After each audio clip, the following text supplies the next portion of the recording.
Well, hi everyone, it's Pete here from the Pain Toolkit, and hey, look, I've got my really good brother here, my buddy over there in Mhm. Canada, Keith Meldrum. Hey Hey, Keith, Pete. how you doing, mate? Good. Hey, listen, I thought it'd be good to if we have a chat about this the conference that we started to we organised and we did on at the weekend. But I thought it'd be good to if for people before uh, who are going to watch the conference that they would find out how it actually worked, how we come about it. I mean, Mhm. in your words, I mean, I sometimes as I'm becoming older for person, my memory's going a little bit. But I think it was sometime last year, wasn't it?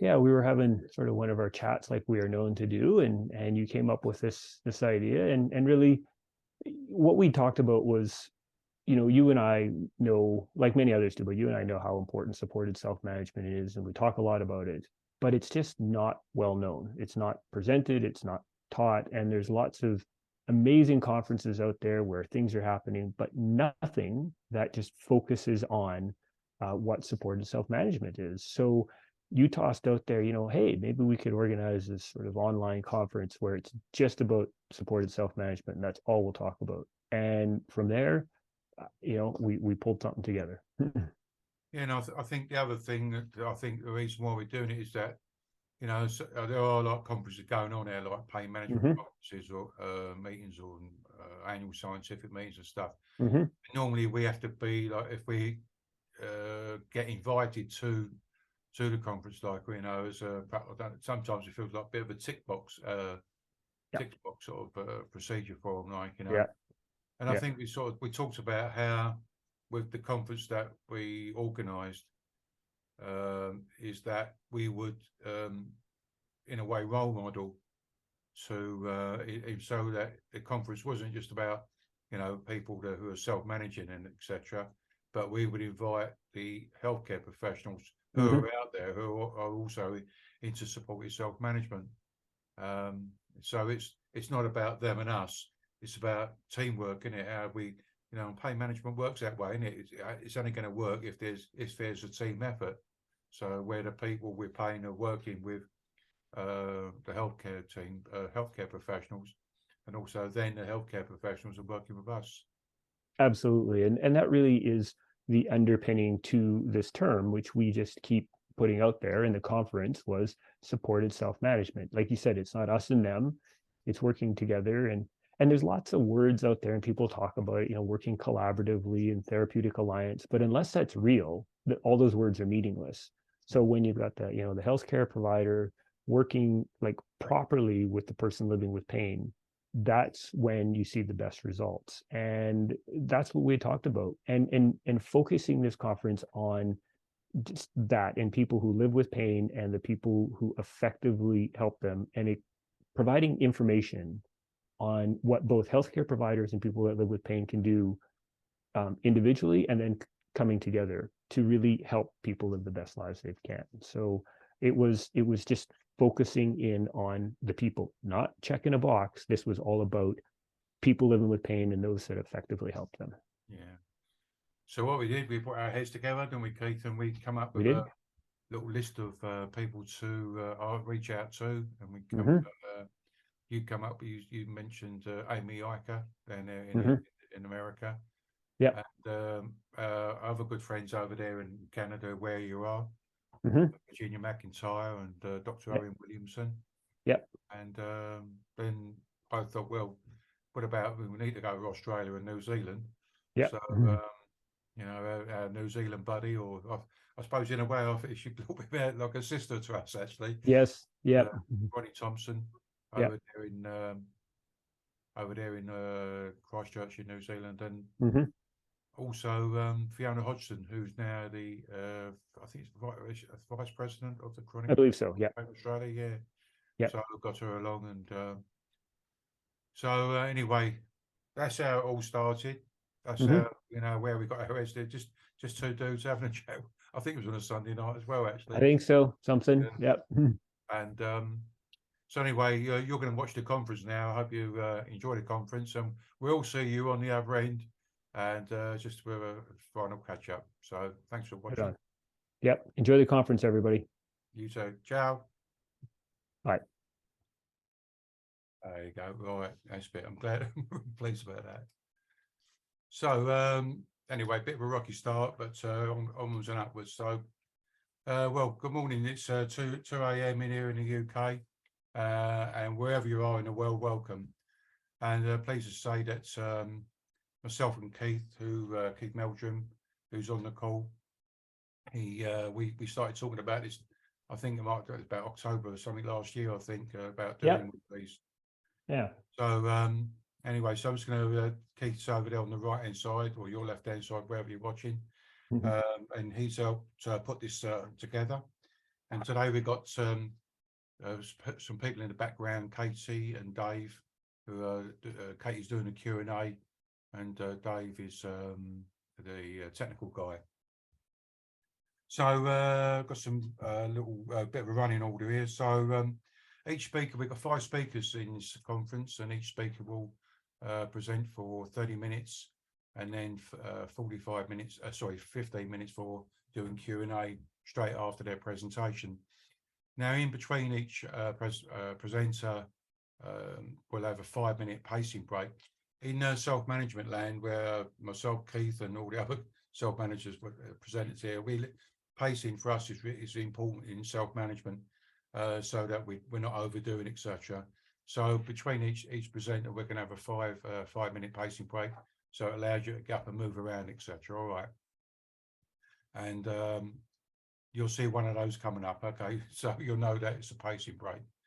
So I'm going to stop sharing now, and I'm going to hand over to Keith, who's going to introduce our first speaker. Great. Thanks, Pete. Yeah, thanks everybody for joining us. Like Pete said, it was a few months ago, Pete came to me with this idea, and I just jumped all over it. So I'm really pleased to be here with Pete and this great lineup of speakers to share their knowledge and experience on supported self-management. So with that, and without further ado, I get the honor of introducing our first speaker for our first ever supported self-management conference for people that live with pain.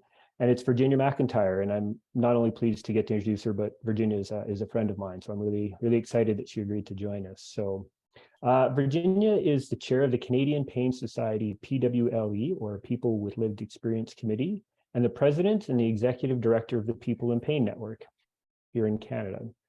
Virginia developed persistent pain in 2009 after a shoulder surgery. When she's not doing her extensive pain advocacy work, Virginia holds a Bachelor of Arts in Community Studies, a diploma in radiological and MRI, and she's completed multiple courses in leadership and development. So Virginia is definitely not a one-trick pony. She works extensively as a lived experience partner on research projects, many pain initiatives. She's a proud member on several committees, which include the Pain Canada National Advisory Committee. She and I are together on that, I'm pleased to say. Canadian Pain Society Communications Committee and the Atlantic Mentorship Network Advisory Committee. And for those not in Canada, the Atlantic refers to the east coast of Canada, one of the most beautiful parts of the country, because I'm a Canadian as well. Virginia is a public presenter focusing on pain-related topics with a committed diligence to increase awareness in chronic pain. So without further ado, I am absolutely pleased to turn this over to Virginia and let her be our lead speaker for this evening. So Virginia, over to you, please. That's awesome. Thank you, Keith. That's great. I'm going to share my screen. Can you guys see my screen? Yes, we can. I can see Oh, it. Yeah. Right. And we'll get right to it. All right.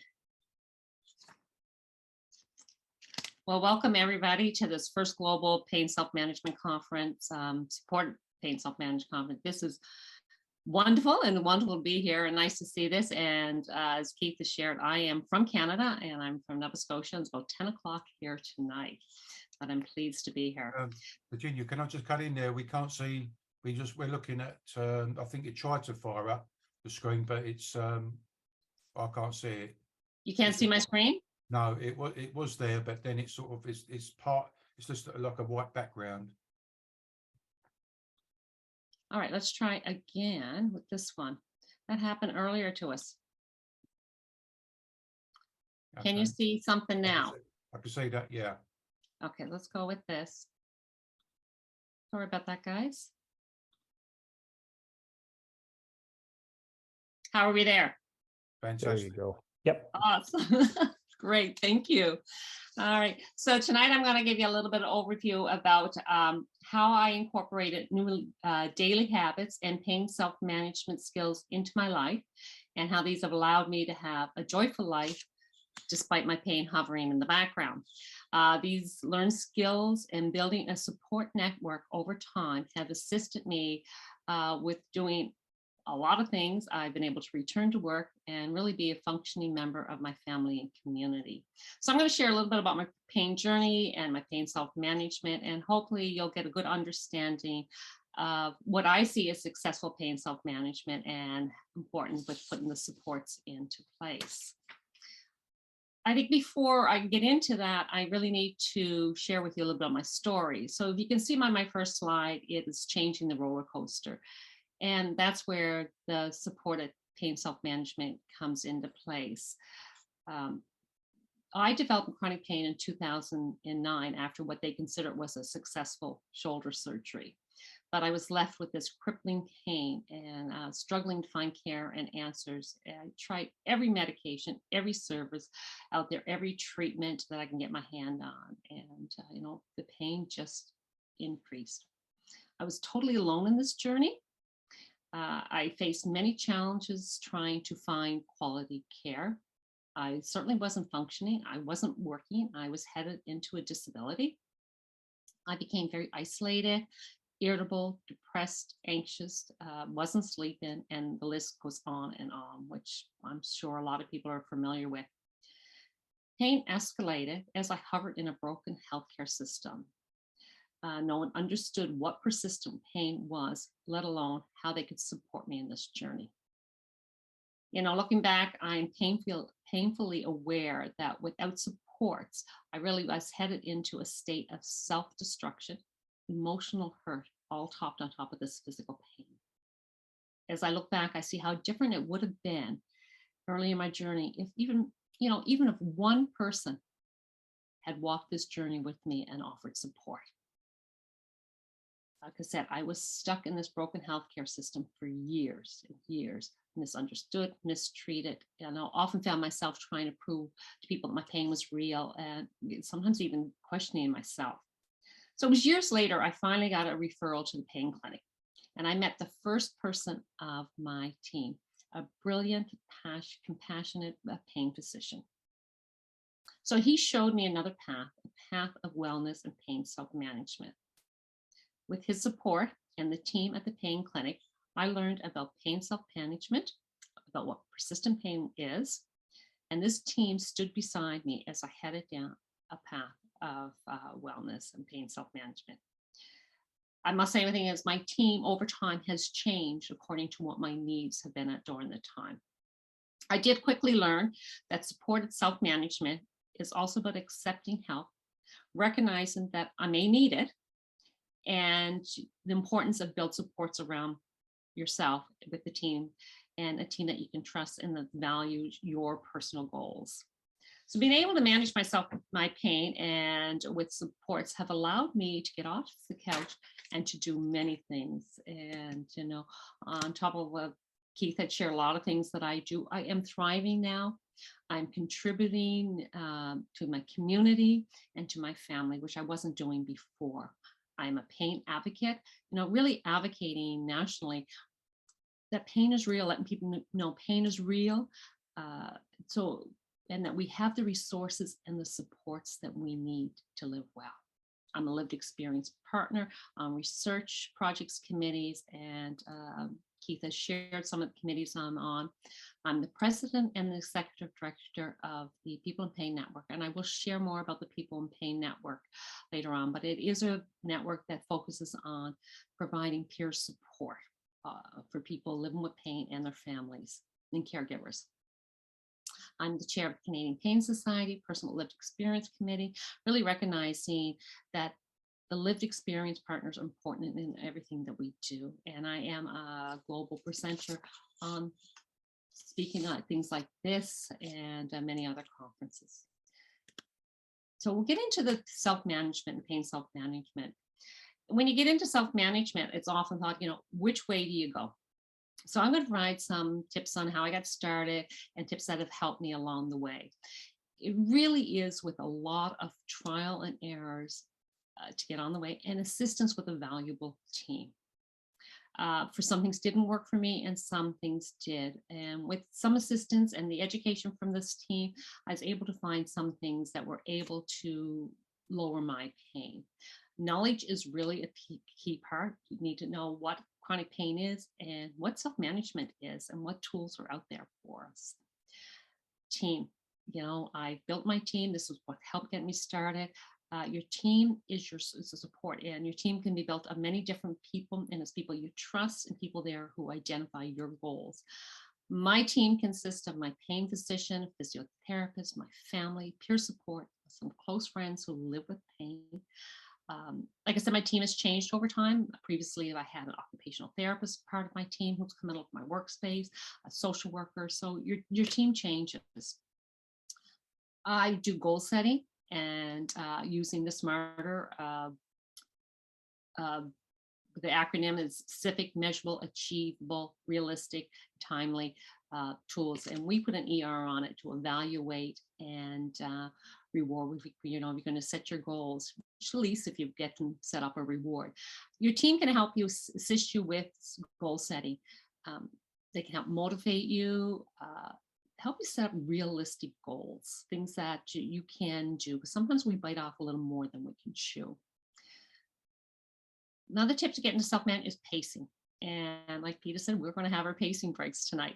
I use the 10% rule. I really had to learn to pacing, still struggle with it because I sometimes just go too far into things and then off the flare up. Pain self-management is a lot about breaking tasks into small manageable pieces. As Mark Twain says, the secret of getting ahead is getting started. The secret of getting started is breaking your complex, overwhelming tasks into small manageable tasks and starting on the first one. So cracking the code. So this may look overwhelming, but it's really about a modified lifestyle. It's like learning to walk again, and it is a balancing act. And for me, not all these pieces of the pie are equal.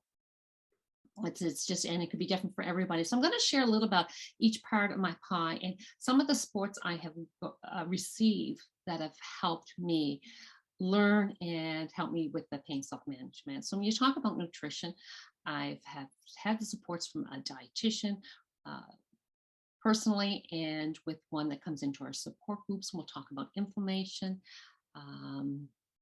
nutrition and pain. So they're constantly teaching us and helping tweak things. Movement, physiotherapists has helped me, educated me on the boom and bust theory. Friends have helped motivate you. We're walking, things like, just checking in with them. How was your exercise today? What did you do? And that kind of helps motivate you to, or go for a walk with you or a run or whatever you enjoy. Medications, my supports, my medications would be my pain physician and my pharmacist.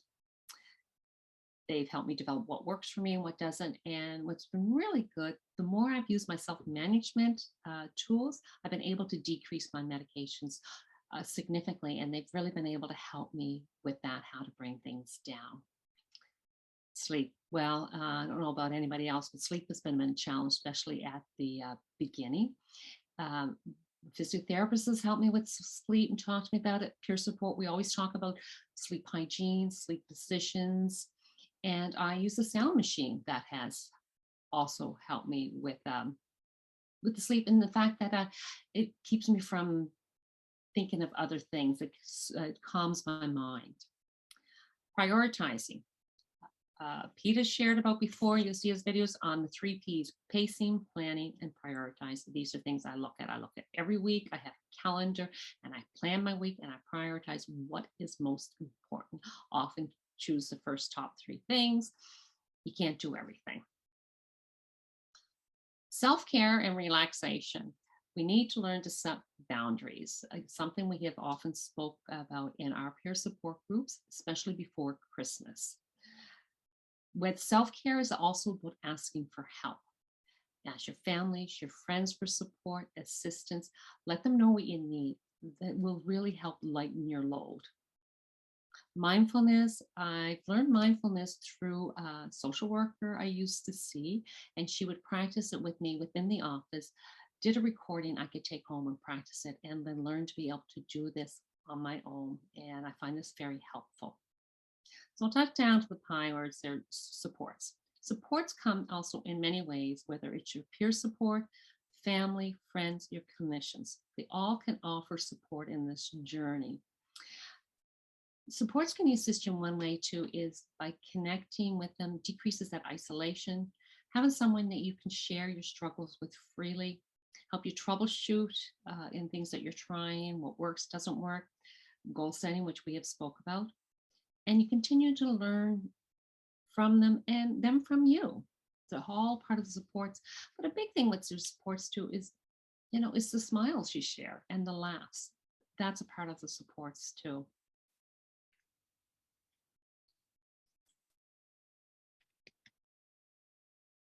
So I'd like to talk a little bit more and really expand on peer support, because peer support is really something that is dear to my heart, and something that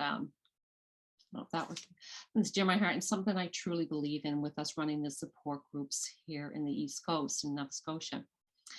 There are many benefits to peer support. A key benefit is that it is a trusting, safe, and accepting environment. It is a place where people can talk openly, feel validated, and share their stories, exchange information, and we learn from each other.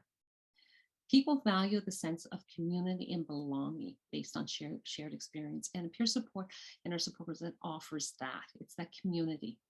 It's a rich understanding from those who have been there. Peer support provides education, and education in several ways. Education from, us learning with presenters coming in there that we have invited to topics we want to learn on. Education, learning from each other, from what's working, what's not working. You get education and you learn, you read these articles, and it's all evidence-based, but it's taken this evidence-based tools and stuff and putting it into ways to adapt to daily life. And peer support helps with that. Peer support offers empathy and understanding. We understand we're all walking in the same shoes with the same experiences. People living well with pain offer a positive role model, and they also provide hope. Peer support is a confirmation you are not alone. Many people living with pain or find themselves isolated, not able to go out, not able to do the things that we used to be able to do. We don't have as much energy to do things. So peer support gives us that connections, being less isolated. There are peer support groups, whether they're in person or they're online, and online sometimes works out very well for people because it's not a big effort, as much as effort to drive a half hour somewhere. Peer support improves confidence, self-esteem, and self-awareness. The atmosphere of peer support allows for people to recover their self-esteem, hope, meaning, and purpose. It empowers, it's empowerment, self-responsibility, and to experience personal growth through both the supporter and those who are supported. We both gain from this. Peers are an essential part of the puzzle that make up the support team.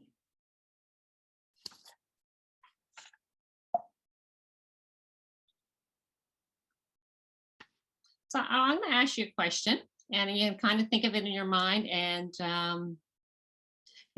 does peer self-management support and education groups complement healthcare professionals' pain management? So think of it. Yes, no, you're unsure. I'm going to move on a little bit more, but I kind of want you to really contemplate this because people aren't really sure, and peer support is very underutilized. So there are many outcomes to peer support. Peer support definitely is an essential piece of the puzzle. So the anticipated outcomes for peer support are, one, for people living with pain, it's increased confidence, reduced isolation, improved pain self-management skills. It offers a renewed sense of meaning, increased quality of life, improved coping skills, also increased community engagement. We've talked about that isolation piece. Helps you reaching your goals, sense of accomplishment. But for clinicians, there's things too, anticipated outcomes. Their patients have increased knowledge. The patients are more confident in their pain self-management, which is really what you want, reduce crisis and hospitalizations. So the answer to the question is, does peer support complement healthcare providers, treatments? Absolutely, it certainly does. And when I talk about peer support, I want to also say peer support can be as a group or as it can be one-on-one. It doesn't always have to be in a group setting. So I don't think we can talk about self-management and supports self-management unless we talk about flare-ups. So, flare-ups, what happens when pain taps you on the shoulder and reminds you, it's there, flare-up is a period of time when the pain is worse than your usual pain. For me, my flare-ups can last 6 to 10 hours usually. I've heard from people, they can last a lot longer, days for some people. First, I think you need to recognize the triggers and the early warning signs that your flare-ups are coming. That way you can reduce the severity. Some warning signs for me are I'm starting to have trouble sleeping, I become irritable. Sometimes family demands, be mindful of that, can cause me a flare-up. Taking on too much. A thing that can help with flare-up is to remain positive. Remind yourself that it's temporary. That's what helps me get through them. Your team. Put your supports in place for these. Whether it's massage, your peer support, your families, may want to reach out to your healthcare providers beforehand and put some things in place, some changes you can make during flare-ups that can make them less severe for you. So talk to your team, have them there, whether it's making a call to a person that you might have a support with, that letting them know you're in a flare-up, that you can just help talk you through. So your team still is important with flare-ups too. I also help with flare-ups is go outside. So I take a breath of fresh air, even go outside with a friend or just by yourself. Distraction helps me with flare-ups. Do puzzles, text a friend, have that person again that you may be able to have there for you that understands the flare-ups. Listen to a podcast, something. Try to figure out what will work for you. Another thing to do with flare-ups is learning to say no. I find many of us want to help and often say yes. Learning to say no and ask for help. People will help you and support you through this. They just often don't know what to do or how to, so ask for help. Flare-ups is something that we often discuss in our pain support groups, and we learn from each other what other people do for their flare-ups.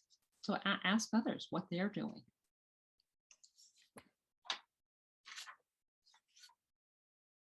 So everyday tips. What do I do every day? My tips, and what supports do I have every day to help me get through my daily chores or daily living? So at home, my husband is great. That I actually share with him that I might some help. We'll do things like, I don't even empty the whole dishwasher, I'll do half and he does half. He helps out more. And I get home from work, I go to my room, shut the door. He knows that's my quiet time. So I have those supports everywhere. At work, I've had an occupational therapist come in and overlook at my workplace actually twice to see what I could do to make my work environment work better for me. I've had to decrease my work to part-time and a non-physical job, and often will take a midweek break my days up so I don't work too many days in a row. And again, that's talking to your workplaces. If you have a workplace, that will help you. Meetings, we always seem to be doing a lot of meetings. And for me, I have the support group meetings. I can't do everything at them. So the people who come to the meeting just automatically get up afterwards and help put the chairs away and set the room back up the way they needs to be. Everybody has something that they can do, whether it's even just putting the garbage away or whatever. Virtual meetings are a big thing now. A lot of virtual meetings. So think of the organizers of the virtual meetings as people who can offer support too. If you can't do early morning meetings, let them know. If meetings are long, let them know you might need that 5-minute pacing break or to get up and walk around. You let them know. Try to put these supports in place. Stay positive. I do what's called gratitude. So at the end of the day, I'll think of 3 things I'm grateful for and often drop them into a jar. So if I'm having a bad day or something, I'll pull out one of those things out of the jar, and that helps me stay positive too, just reminding me of things that I've been grateful for. Movement and exercise are very, very important. Supports in place could be a motivational buddy, someone you go to the gym with, someone you just talked about, what did you do today, someone you go for a walk with. So there are supports for everything you do. Self-care, I think, is something we often forget about. So it's a gentle reminder, just little things you can do for yourself. Schedule relaxation time, schedule time down, things like my good friend will remind me, my goal is not to be on my computer past 9 o'clock at night. And we kind of broke that tonight, but this is a special occasion. But he'll remind me, you're not going to be on the computer after 9 and send me an email and say, well, I know you're not going to answer this because it's after 9. And I gently remind, shut it down. Otherwise, I'm going to have a flare up if I'm working on my computer too late. Saying no to people that you can't do things is a part of self-care. And you can easily say no by saying that, I'd love to help you, or I'd love to do it, but this just isn't a good time for me. So there's polite ways of saying no. So saying no is not selfish. It is not selfish to take care of yourself. So the many hidden impacts of self-management skills and knowledge and support, and hidden impacts are builds confidence, helps stay positive, builds better or improves existing self-management skills, helps you thrive, improves function and independence. And some outcomes that have been for me, personal outcomes, I've been able to return to work, a functioning member of my community and my family, which I have shared all the things I do. I've been able now to go for coffee with a friend, which is something I couldn't do before. Exercise without breakthrough pain. I have improved emotional and mental health, and I have less pain. And I'm happy and I'm living well. So there are a lot of outcomes and a lot of great things have happened to me. So I do want to leave you with things, and I know you're going to have the recording for these, so you'll have all this. There are resources to help you with your pain that will support you in this journey. And I'm, of course, going to put the People in Pain Network there. It is peer support, whether it is in person, virtual, in a group, one-on-one. These will certainly be able to be helpful for a lot of people. Something we use within our support groups, and I often suggest people, are Dr. Andrea Furlan's videotapes. She's on YouTube and has a lot of videotapes, and they're evidence-based. Many of them are short, 10 or 15 minutes. We use them in our support groups. And there's spoken in ways that you can understand them. And like I said, they're not long. We're going to have to sit through something long. And they're very well done. Pain toolkit. We all know Pete has the pain toolkit. We use outline the pain toolkit within our support groups, and now he has the virtual pain toolkit hangouts. Pretty cool. Pain Canada, in here in Canada, is a great new organization, and they list all the resources within that are available to you. And also one of them is the Live Plan B, something that I suggest you look at.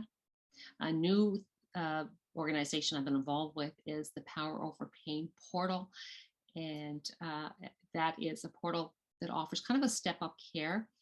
And so wherever you are in your journey, there's something there that will help you, and also provides other resources and connections to other things that will help you in your journey. So, as I said, supported self-management. Remember, you are not alone in this at all. Never underestimate the support of a pain support group, especially ones that offers a balance between education and support. And I would want to leave you with one quote. Ask for help, not because you are weak, because you want to remain strong. And that's the same for support. Ask for help or ask for support for the same reason. All right. So I thank you for your time. My information is on that. Feel free to reach out. Well, thanks, And Virginia. Thanks very welcome. much. Some great, some excellent things to reminders for me. So I'm sitting there thinking, yeah, I need to do that. Yeah, I forgot I should be doing that. But Katie, can I know if have we got any questions at all for Virginia at all? Hello, Katie. There you go. Yeah, hello. No, there's nothing yet. But Virginia, I'd like to ask a little bit about that sound machine. Tell us a little bit about the sound and how you came across that. Well, two things. You're going to laugh at one. One is my Google. When I would say goodnight, my Google, my curl setup, it does a sound machine. And another way is a sound machine that I have really learned from it. It's my daughter has a baby and they have a sound machine. It goes to bed.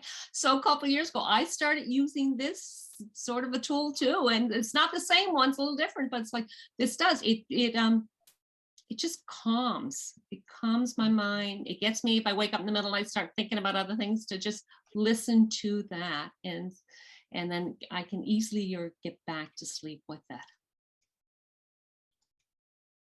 Have we got any other questions at all? I'll throw one at you, Virginia. And a great talk, by the way. Thank you. And like Pete said, it's always great reminders because, even though I think I'm getting things right, it's always great to have these sort of good check-ins. But I'm interested for you. Was there a particular moment, or was it sort of a period of time where you started to, sort of change your path and move more towards what can I do to sort of help myself and work with my teams compared to just I know, like for me, it was just trying to grin down and push through it. So was there a moment, or did it sort of evolve over time? Well, I was like you first. I just grinned down. It's like no pain, no gain. Suck it up, get through it, and then you go and you back and run, and then you got this ice on. You know what? I think it really was. It was a gradual thing, but it was when you get with this team, and they start to tell you what chronic pain is. And for me, nobody even said that before, what chronic pain is. All I knew was I had a shoulder surgery. It's years later, and I got this pain in my back. Like, what is wrong with me? Nobody even said the words. So once I learned what chronic pain was, I could start slowly, and it was a slow process, absorbing this, that I needed to change with their knowledge and them sharing with me that, you can't be doing that anymore. It's not working. This is what I'll do. So it was really, but not only learning from them, but trusting them, learning to trust them that they had the knowledge, and then knowing it's going to take time and the care. And so it was gradual, but the knowledge really helped, and I did slowly start to pivot, but it took time, and it took time to learn what works.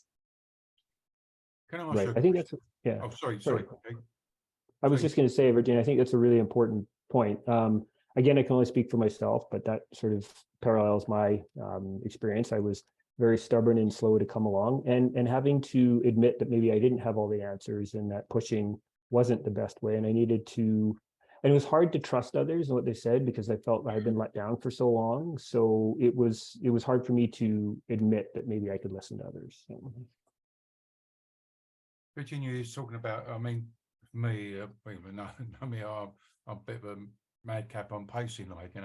For me, pacing keeps me upright, and I have better quality days, etc. But you mentioned, I've never heard of that one before, the 10% rule. So I didn't hear that. No, I've not heard of that. I've heard of 20%, but not 10%. I must have got that from our self-management. 10%, just a little bit at a time. Add on to it. Can you explain what that means to viewers and listeners? Oh, for sure. Yeah. It's easy. So I had to learn, and I was like Keith, I would push through things, and I would push, and then I would flare up. And so I had to learn, well, let's bring it back. You think you can, I'm a runner, so you think you can go run for a half hour. Well, let's bring it. The physiotherapist said, bring her back for 10 minutes. So I brought it back, and I ran 10 minutes. Okay, I ran.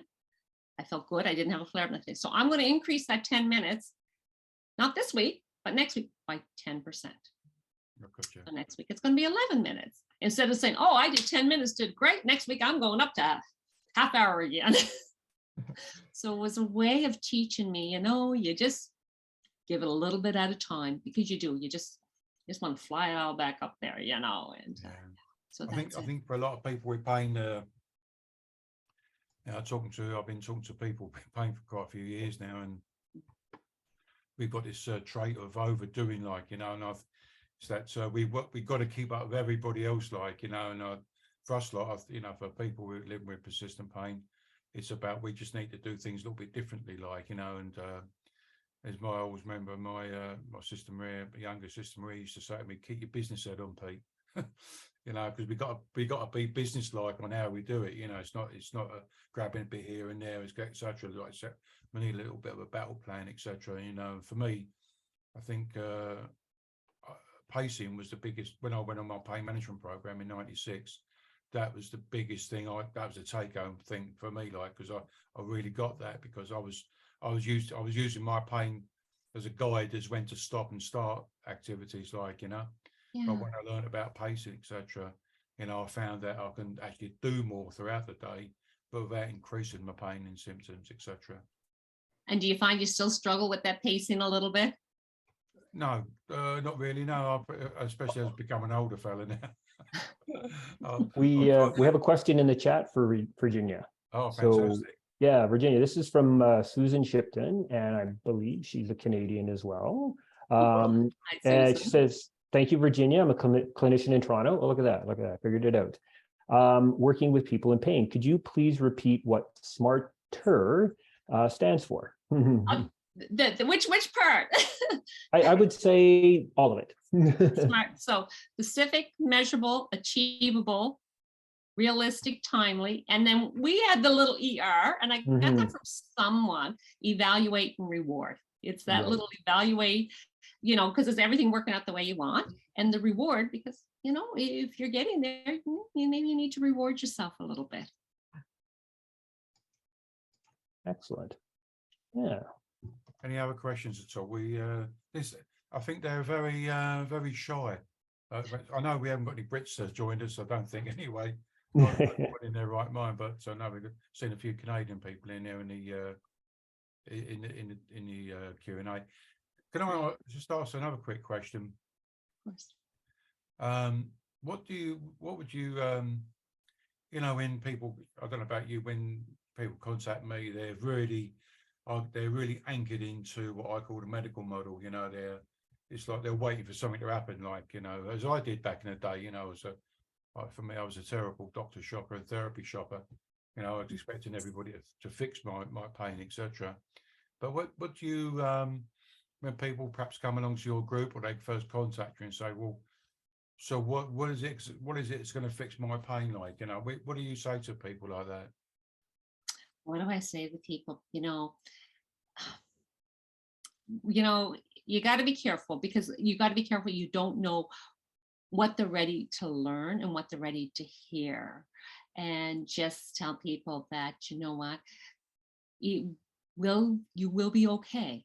It's just going to take time. You may have to look at things differently. Because I don't think it's our rule say it's going to be there forever, because we don't know how bad it's going to be there for everybody. But you'll be okay. And when they sit in a room with other people and they hear all these people in this room who are living with pain, but they're okay and they're doing this, it really does start to evolve and come in.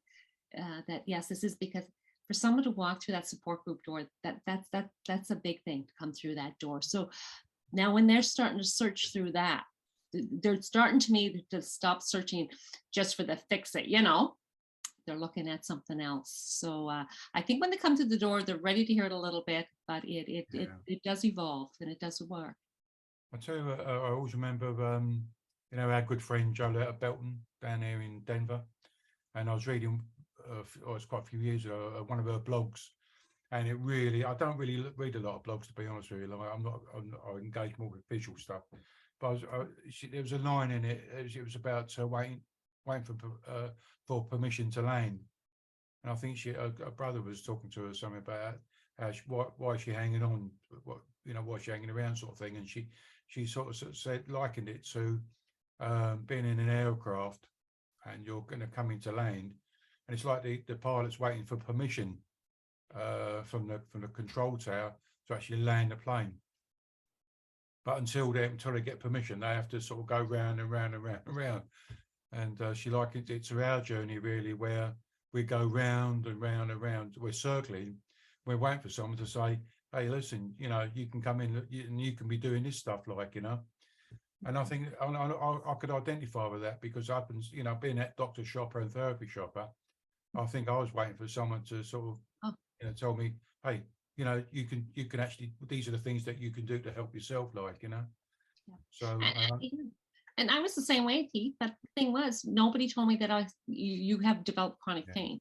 Yeah. You know, so I think once you get that, but yeah, you need that person there by us sharing this information.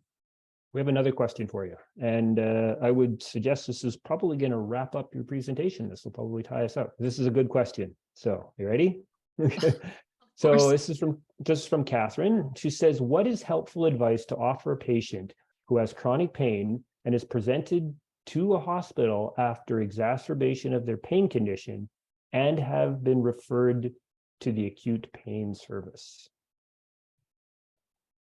So what's the question? So what is helpful? So a patient who has chronic pain, they presented to the hospital after they've had a flare up or, you know, some sort of exacerbation of their pain, but they've been referred to the acute pain service. So what is helpful advice to somebody who has chronic pain, has been told go down this route, which is an acute pain land? You know, that's kind of scary. Yeah, right. I mean, Yeah. if you emerge and they're going to emerge and they're not set up for it, or you're going acute and they're just not set up and they don't have the knowledge. So it really is scary. I mean, if that was me and like I come across them, I would say, have you heard of this organization here? Have you heard of the self-management classes? You might want to check that out. We are lucky here. I mean, one place I know in the whole province, when a person goes with a flare up to the emerge, which is like a acute, that they actually have, they start tracking them. And if they have chronic pain, they offer them a fast track into their pain clinic, into their self-management classes. Now, if every emerge could do that, but that they're not set up the model. No, I would say, have you heard of this? You might want to try this, which is be the self-management classes or supports, or oh goodness. Yeah, that's a tough one. And like I said, it happens unfortunately a lot, and people will be sent sort of down the wrong track that they really need to go. So yeah. And you got to think, if you're in that smile and you're in a lot of pain, you know what's going on. You want answers. So, but yeah, it happens too much. Yeah. So, you know, Pete, I would say that's that might be our 45 minutes there for Virginia's talk and Q&A. Yeah. So well, thanks very much, Keith, and thanks for Virginia. You can, if you want to go to bed now, you want to hang around, hang around with the groovy people. The groovy people. This has been amazing. Thank you for the invite and for having me here tonight. And what we're going to do, guys, is have a 5-minute pacing break. So if I can, I can't find my slide again. Just take it that we're gonna. I'll have to fix that. I'll try and fix that later on while we're having a pace. I'll tell you what. Let's have a 5-minute pacing break, and in the meantime, I'm gonna find out where my slide is. All right. So get up, move around. It's all about self-management. Self-management is taking a break before you think you need to. So I'm gonna do some fixing, and you can have a nice walking around business. Okay. We'll see everybody in 5 minutes. Yeah. Great. Well done.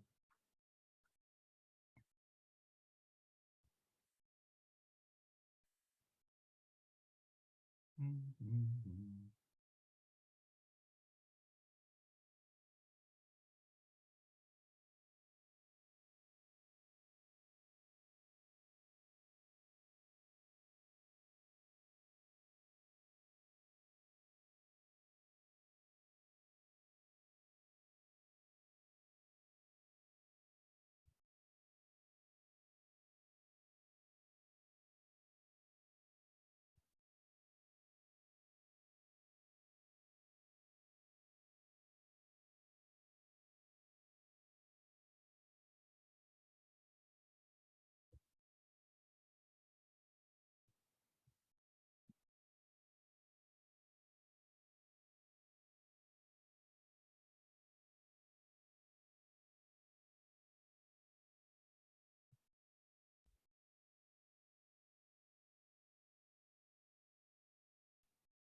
Hi, Bronnie.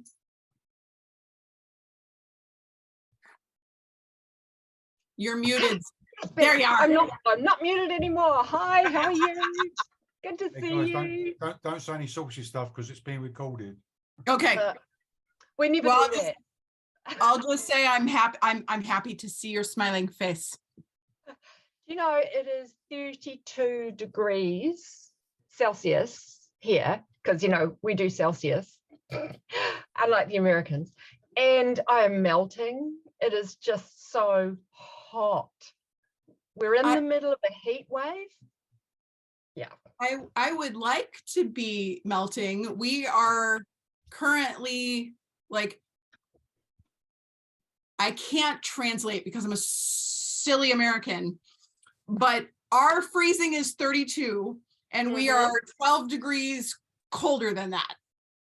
Oh, see, that doesn't compute. My little brain doesn't do that. So well, that's why I'm like, okay, so whatever your freezing is, we're 12 degrees colder than that. Oh, see, Yeah. I just don't cope with extremes. 23, 22, 23 degrees without any humidity would just be perfect. Because it's humid as well, so my hair's gone absolutely bananas. I curled my hair for y'all today. Oh, very good. Pete doesn't have the problem with the, you know, frizzy hair thing. No, he always looks good. Oh, he does. Yeah, it's that natty beard and everything. Right? Easy now. Listen, Steady. I'll tell you what, I really miss my long hair. Do you? Yeah. Oh, you It could all have a started- mullet. You could have a mullet. Well, you know? I actually, in fact, I was going to. I did go down to a tattooist during the week in town where I live, and I went because what I was going to do is I was going to have a rabbit tattooed on my head. The soul hair. Hair. Yeah, it's well from a distance it looked like hair. Yeah, but bumps. It's very Pete, clever. you've got a fair nice head of hair there. See, doesn't happen to everyone. I keep saying that to Bo because he says he's got a solar panel, Okay. but he has to cover it up. Hey, listen, all guys are sexy, baby. Well, yeah. My wife gets a little cranky because I have some gray hair here, but I don't have it here. You can't really see it. So Oh, you are a bit lucky there, aren't you? I am. I follow after my dad. My dad had very fair hair, so But they could be there. They're just hiding. they are. They're in there somewhere, Bronnie. It's so good to see you, Bronnie. Lovely to see you too. So it's so nice to be on this. This is such a special occasion. So pleased that we recorded it because I am really excited to be able to show this to my students, for example, if I may, because we just don't have much about what does self-management look like, and to have it from people living with pain, I think is the most powerful thing ever to get clinicians to start listening. So we can try. Excellent. Yes, we can try. I think we're about ready to go there, Pete. Yeah, I think we're ready to rock and roll, baby. So Yeah. I'm going to hand over to you, Bronnie. Do you want to go on mute? So I want to hand over to you, Keith, and you can introduce our very good friend, Amy. Okay. All right. Well, welcome back, everyone. Hopefully you enjoyed your 5-minute pacing break like we did.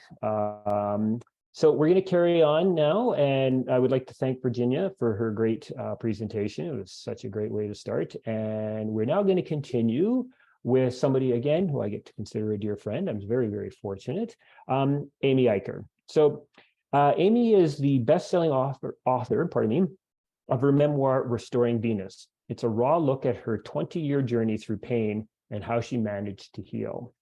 She is currently a chronic pain coach, using her collection of degrees to help motivate individuals live beyond their pain by using education, movement, and self-discovery to get there. She believes everyone can live a life they love no matter what they're experiencing. I just love that, Amy, just love it. She is currently putting this to the test in her own life as she adjusts to life with long COVID, which I'm really sorry to hear, Amy, and we've talked about that the other week. She loves water, pets, and general stories, and she honestly wants to know you and yours. So with that, I get to turn this over to Amy. I get to say she is a dear friend of mine. I had the opportunity to meet her in person a few years ago at the San Diego Pain Summit, which was just absolutely a wonderful experience. And Amy, I'm so glad that you've joined us today. And over to you, please. Thank you so much for the opportunity to be part of this. I'm really, really excited. I will tell you all, I'm coming to you from the beautiful town of Normal, Illinois, which is right in the heartland of Illinois. So I'm surrounded by corn on all sides. And it's as near normal as I get. So before I really get rolling, I want to say, if I say something and you have a question, immediately throw it up. Like, don't wait till the end, throw it up. And you can ask me questions about anything, whether it's something I'm talking about or not. But if you're just curious, go ahead and ask, because I think that's where so much meat is in events like this. And Virginia, I loved what you had to say, like, oh my gosh, so much good stuff. I almost like redid my whole talk while you were talking. But with that said, I'm going to start by saying pain is weird, right? Like, do you guys agree pain is weird? Go ahead and use the chat feature and say yes, like talk to me while I'm talking, because otherwise I'm just staring at a bunch of pictures and names of people and it's really weird. So pain is weird and it's complex, like it's layered like a parfait. And I'm going to tell you a little bit of my pain story before I get into the thing that helps me the most, because that's what I want to share with you guys today, is the thing that helped me the most to cope with my pain and is helping me to cope the most with my long COVID. So as Keith said, I am currently experiencing, I'm a year into long COVID. So I've got a ton of fatigue, a ton of brain fog. I have notes in front of me so that if I lose my place and can't find words, I know what I'm supposed to say next. So please forgive me if that happens, but it's 9 o'clock at night here and I'm generally in bed by now. So what is my pain story? A little touch about me. In 1992, I was Division I swimmer with Olympic potential, and I loved swimming. It was my life. It was fabulous. And for any of you that have done sports at any high level, you know that your sport is also like literally your life. It was everything I did. I was in the pool, or I was with my teammates, or I was studying, or I was in the weight room. And like, that was basically my life. And it had been since I was in like 8th grade. I got hurt swimming. If you want to hear more about it, it's all over the internet, but it's in my book. But the point is, I got hurt swimming. My back started hurting. It was really weird. I couldn't move. I got flopped on the pool deck by the trainers, who were like having the best day of their lives because something finally happened in the pool that caused them to need to do something. And that started a 20-year-long journey with pain. Much like many of you listening, I'm sure that you went through going through all the tubes and the tests, and nothing's wrong, and nothing's wrong, and nothing's wrong, and nothing's wrong. And you start to wonder if medical professionals are just complete idiots or if you're crazy, because there didn't seem to be any other option other than you guys are idiots or I'm crazy. Basically, I was told that it was in my head. I must just not want to swim. And this was my way out, just saying I hurt. But because they couldn't see anything on my scans, it must be that I just wanted out of swimming.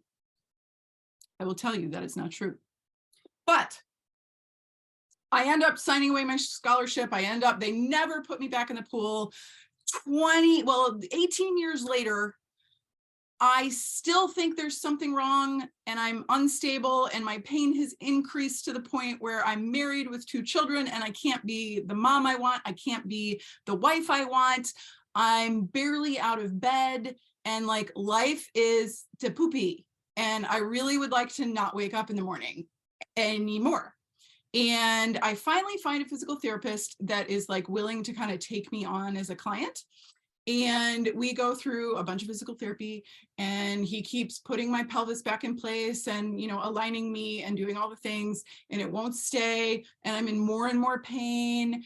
And he finally says, we got to stop this insanity. You have been doing this for 18 years. It's time to do something more serious. And I'm like, but I don't wanna.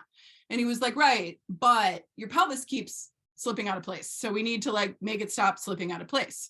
And I'm like, well, when am I going to be strong enough to like not let it slip out of place? And he was like, yeah, I don't know.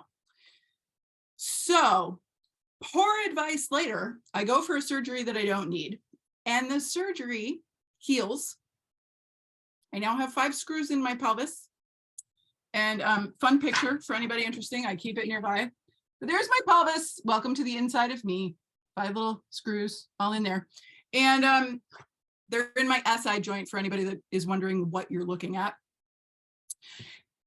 So my pelvis is screwed together. It's not going out of place. And I am still in just as much pain as I was in 1992. And it's now like 2011.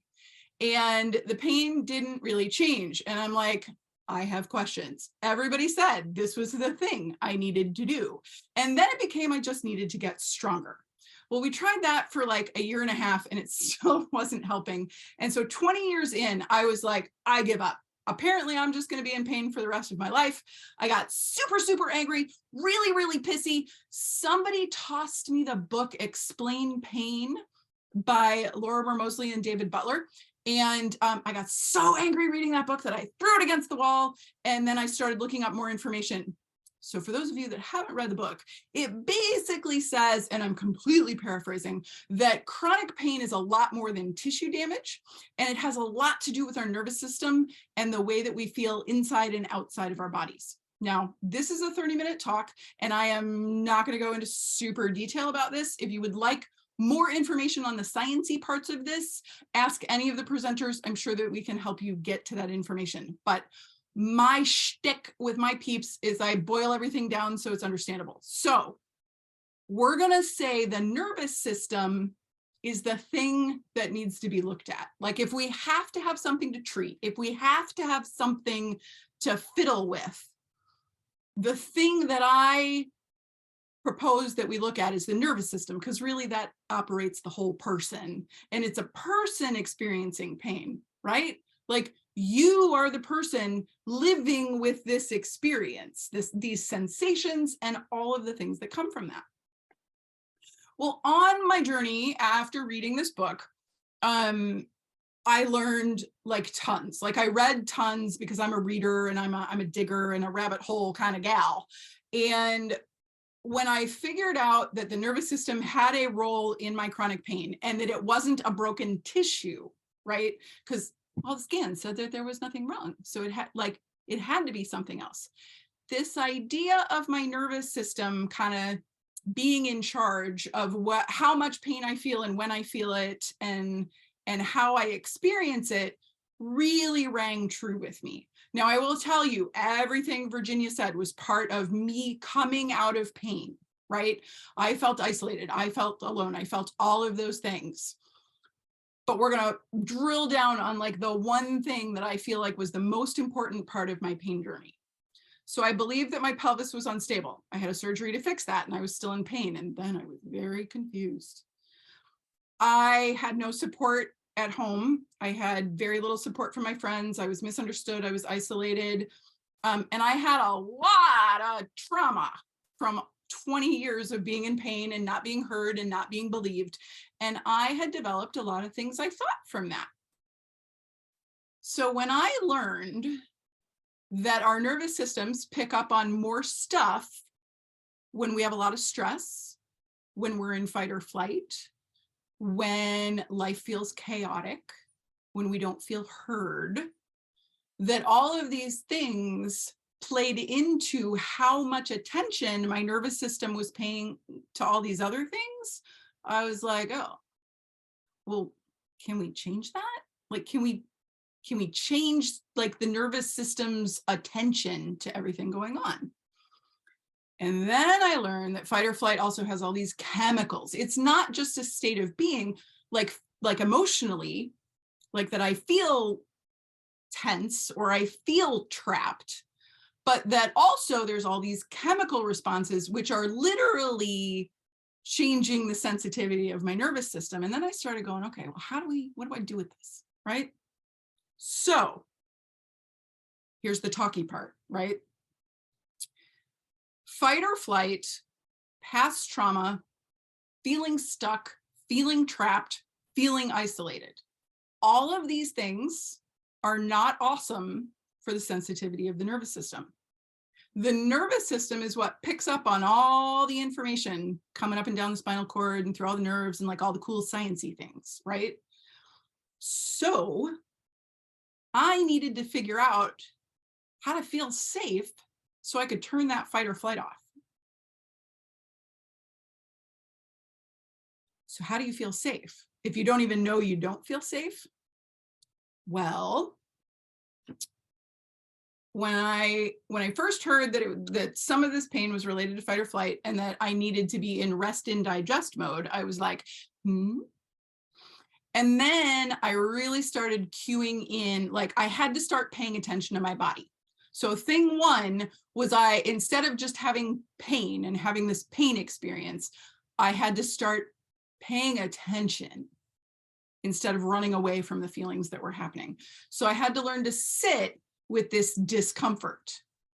And then I started noticing that my emotional discomfort often was a precursor to my increase in physical discomfort. When I felt like I couldn't say no to people, when I felt like I had to perform. I am a type A, people-pleasing, fawning woman. It's who I am. And I'm learning to heal from all of those things. But those personality traits that make me absolutely charming in a lot of situations were also contributing to my pain. So as I sat with my sensations and kind of started asking questions about them, one of the things that I realized I believed was that I would never get out of pain. So every time I felt discomfort or pain or intense pain or burning or shooting or stabbing or I don't know, kind of a creepy crawly feeling. There were so many sensations. But when I started feeling these sensations, they would trigger thoughts.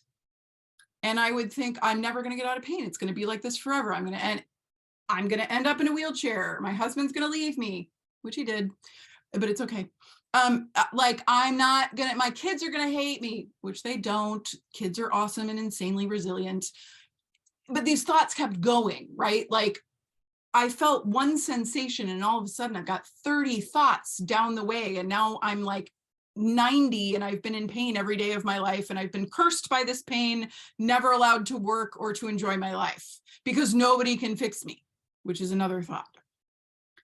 So all of these thoughts would then paralyze me with fear and keep me in fight or flight because those are pretty awful thoughts.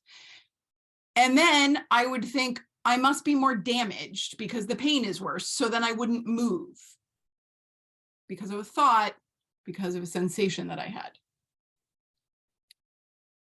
When I learned that maybe I could do something different with the experiences and sensations I had, that's when things began to change.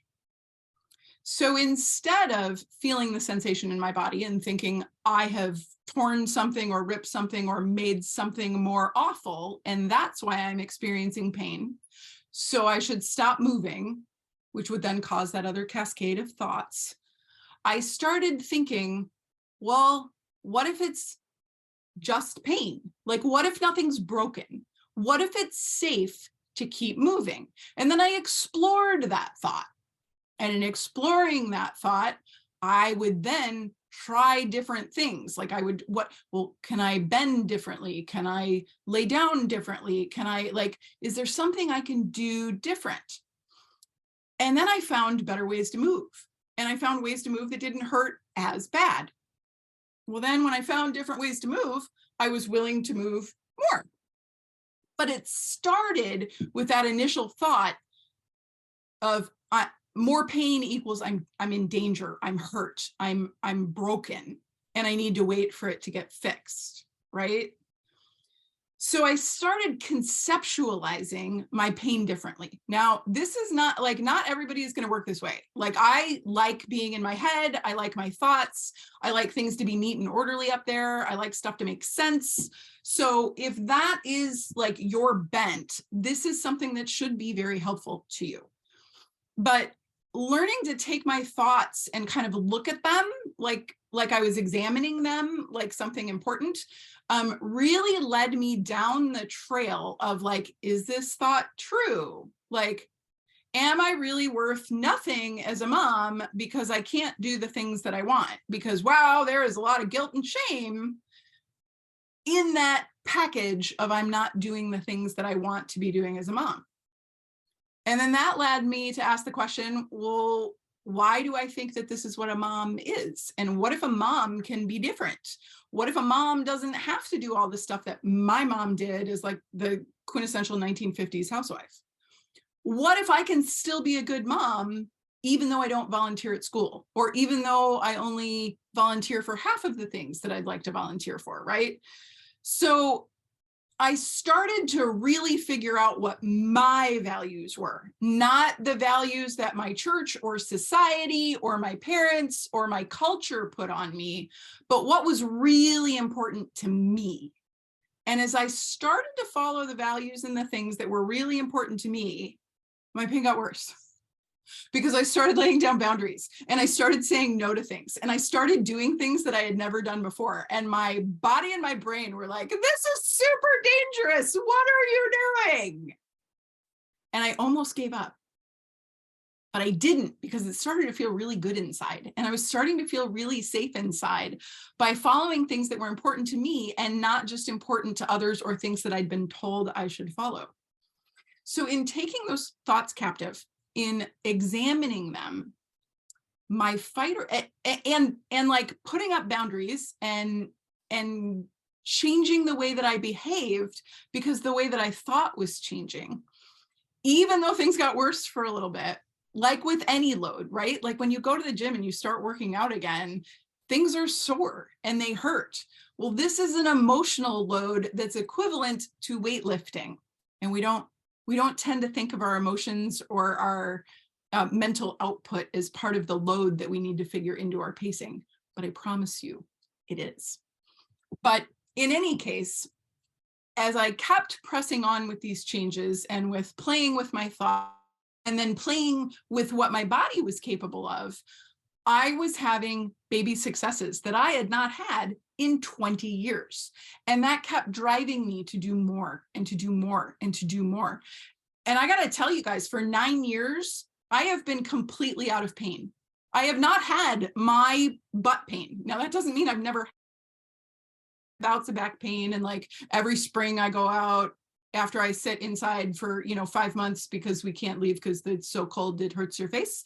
And then I go work in the garden for like 4 days straight, and then I can't straighten up because my back hurts because I wasn't prepared to do the thing that I did, right? Like it's a thing. It happens to people without chronic pain too. But 9 years I've been out of pain because I changed the way that I thought about my injury, the way that I thought about myself, the expectations that I put on myself. I started saying no. I stopped hanging out with people that made me feel bad. And I told people, do not ask me if I am better yet. I will let you know. Don't you hate that? Why do our friends, because it felt like my friends were like trying to manage my pain and like force me to feel better. And then there's this societal pressure that I just need to be better because you're tired of me not being okay. So I need to be okay for you, which causes all kinds of stress to our nervous system. And then it makes everything go haywire. And then internally, we've got all of these chemicals flooding around trying to make us, like deal with this situation. And we're like, I just want everybody to leave me alone, or like, let me do the things I need to do. And then you're stuck in fight or flight again. So it's just this horrible circle of stress and frustration with our own desires, right? Like, because we're being rigid about what we think. Now, I want to be clear. I'm not saying like, just think your pain away. Just be positive, because your brain is so much smarter than that. And when you start lying to it, it doesn't like that. And it's going to sense that you're in danger. So don't lie. You got to tell the truth. This sucks right now, but I'm going to try this and see what happens. I talk about it with my clients about becoming experimental. What happens if? So that's a question that you can start to ask yourself. Let's say you have trouble bending over and you say that it hurts every time I bend over, every time. Can you make it hurt less by bending differently? Can you find a way to do that thing without it hurting? And these are ways we can challenge some of those thoughts that are really keeping us stuck in the ruts that we're in. Yeah, so we're stuck, and there's thoughts, and there's that, and it is the easiest way to, like, not that changing our thoughts are easy, but challenging our thoughts is one of the easiest things that you can possibly do to start to be able to do more and move on from this stuck, guilt, shame, paralyzed place that most of us are in with chronic pain. And it's in that questioning, it's in that curiosity that we're able to begin to move again, because we got to get out of this stuck. Because what happens is again, I'm going to go back to this fight or flight thing, and we've been in it for so long that most of us end up with a freeze response. We're paralyzed, not knowing what to do next. It's like somebody shot us with a freeze ray and we're just kind of stuck there. That is my Twitter handle. Katie, she put that up, but I will never see that. I don't even have my login to Twitter anymore, but that is me. But yeah, so we get stuck, right? We're totally stuck in this like freeze ray of like, I don't know what to do, and I can't do this, and I can't do that, and I want to do this, but I can't do that. And like, you guys know what I'm talking about, right? Like, you know this thought pattern. It happens in your head all the time. So my favorite thing that I learned as this elite swimmer that got side railed in her tracks is that one of the things that we can do as athletes, escape artists, and people in pain or that suffer from fear and anxiety is we can use breathing to kick our nervous systems out of fight or flight and into rest and digest, which is where we want to be living, okay? So when people say like, you need to breathe, don't worry about like breathe, are you breathing? Or like, try this breathing technique, like it'll help with your pain. They're really not trying to be dismissive. It is a tool that master magicians and escape artists use. It is a tool that, like, I've watched Michael Phelps do it, because swimmer, so please forgive the swimming analogy, but I've watched Michael Phelps do it in the prep area. Because if an elite athlete or an escape artist allows their fight or flight to get the better of them, that changes how our brain works.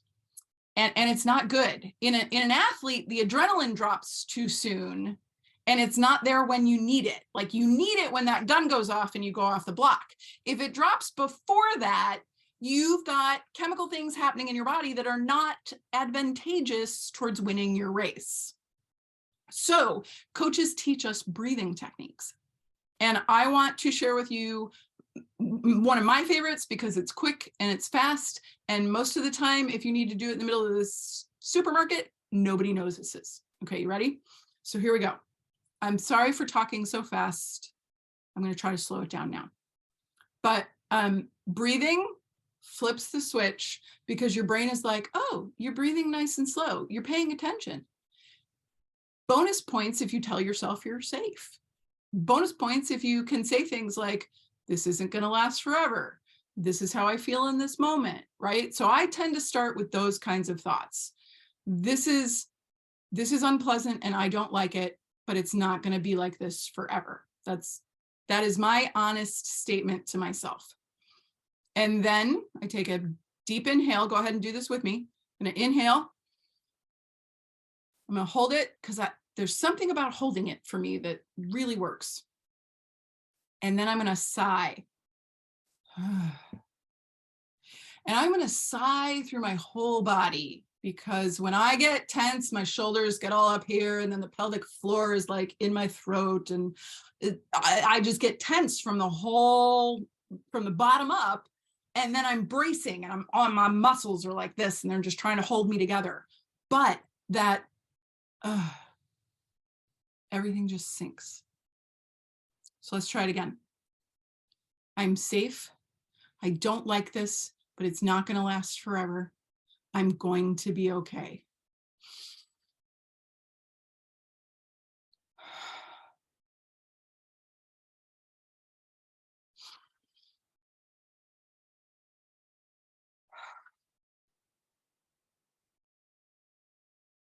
If you can change your panic, you can change your pain.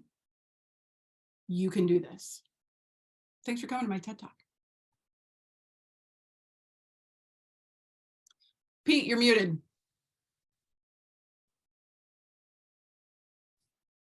Story of my life, that is. Yeah. Hey, Amy, I'll dig that, mate. I'll tell you what, that was such I love your energy, you know. Mhm. And that's what you know, I think what pain does for a lot of us. It drains the living life out of us, you know. But you've got that buzz back and stuff like that. I really enjoyed that. That's well, I was a bit flagging a bit. I'm thinking, come on, baby, I can do this. But anyway, Casey, have we got any questions at all for Amy? We do. Yeah, I can jump in there, Oh, go Pete. on then. Pete's Yeah. gonna do it. Love it. Yeah, so we got a couple here. I'm gonna start with one from Carrie Witzke, and she's also a good friend of mine. She just lives up the road from me. So so she talks about how your talk has been very relatable to her. So she really appreciates that. And she talks about the breath work, and I also really connect with that, Amy, because I used to not believe in that stuff. I thought it was a bunch of crap, and then I learned I was so wrong, because I'm wrong a lot. But she has a question, which is because she talks about how breathing is something, and she says that she can find it very challenging for her, and the only way that she can do it is through a body scan, which I can only do when I'm trying to go to sleep. Then she asks, is there any other tricks to help calm yourself down? Bazillions. But I only have like 10 minutes. So I am so on board with you. I tell people I'm the worst meditator. Like, I would make a horrible Buddhist. I can't. I literally made a calm down jar because apparently I may have ADD. All of you that already know that, be quiet. But like, it's literally a calm down jar because I love stuff with my kids were smaller when we made these, but it's literally a jar full of glitter. And like, when I'm wildly stressed out, I shake it and I stare at it. And that helps me. And then I'm like, oh, right, breathe. Like, calm yourself, woman. Other things that I do, which panelists may disagree with, was I wore a rubber band for a long time, and I would whack myself when I would recognize my thoughts were starting to run away from me. And I would literally say out loud, stop. Stop. Yeah. I often couldn't get a whole lot further than that, but because I had practiced progressive muscle relaxation and breathing so much as a swimmer, I had a little bit more like reactiveness to that. We really use progressive muscle relaxation, but I feel like that takes a little bit longer to like explain well. So progressive muscle relaxation, YouTube. Basically, you're just tensing your muscles and you're holding it. And like, it's really great if you can start at the top of your head and go all the way to your feet, or your feet and all the way to the top of your head. And then you can do like Pete's motorcycle riding faces and cool stuff like that. This is my motorcycle face. It's a happy face. But what I do to stop that response is I would tense everything and hold it for like 30 seconds. And my swim coach is literally still in my head. I am 48 years old and I can still hear him going tighter, tighter, tighter. And then like after the third tighter, he was much slower. Then he was like, relax. And it was like, I can still smell the stinky wrestling mats because we used to go to the wrestling room for this. But like my whole body starts to warm and it starts to calm me down. And that's like the flicking my wrist and saying no when I needed the firmer handle, or like just going back to somebody else in my head telling me what to do, were ways that I could do it without needing to be getting ready for bed and in a relaxed state. It takes practice. All of these things are skills. Self-management of your chronic pain, no matter what you're doing, whether it's finding support or whatever the rest of the people are going to talk about, or capturing your thoughts like I just talked about, they are skills that you will begin to practice that go alongside with all the tissue issue stuff that we do. Have you got any others there, Keith? There's another question, and it's a bit of a broad question, but Karen asks, do you have any books or references that you can recommend that people should read? So, I mean, you can plug your own book, Amy. I think that's fair. I was going to say, I did write all that stuff down so that people could feel not alone, because I do believe that is quintessential. If we feel alone, it leads to a pro-inflammatory state. There's all kinds of yuckiness that comes from it, other than just the emotional, whole of nothingness, right? It's not good for our bodies. Human beings are not, we're pack animals. Pack. So the purpose of my book is so that you don't feel alone. You know that I'm there, and clinicians that are watching, it's so you all can read it, see inside the head of a crazy person like me, and then talk amongst yourselves, or shoot me a PM and we can talk further. But I did try to get super, super raw and real, so that people could see the experience from inside my head instead of having to gather things from my behavior. So Restoring Venus, From Pain to Possibilities, I believe it is still available on Amazon. If it's not right now, I'm having a little thing with my publisher. DM me and I'll get you a copy. Other than that, most of what I learned comes from Bronnie's blog. So, well, sorry, Bronnie. Good plug. Yeah. Well, huge fangirl. Yeah. I also have a blog, Restoring Venus.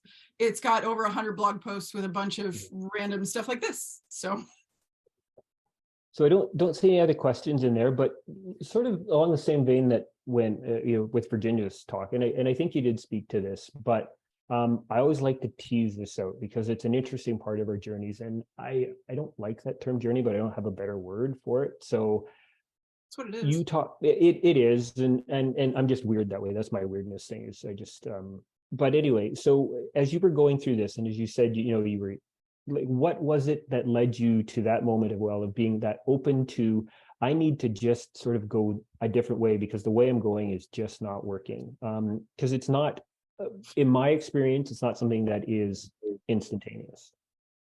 That's an excellent question. And I had done all of the things for the SI joint dysfunction that I was told I had. So there was no place else to go. Right.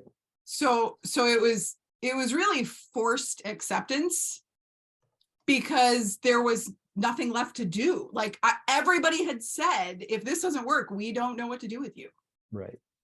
Pain management had basically already said, I mean, we could do a spinal cord stimulator, but it doesn't really get your SI joint. So, I mean, good luck. Yeah. Right. So I was like,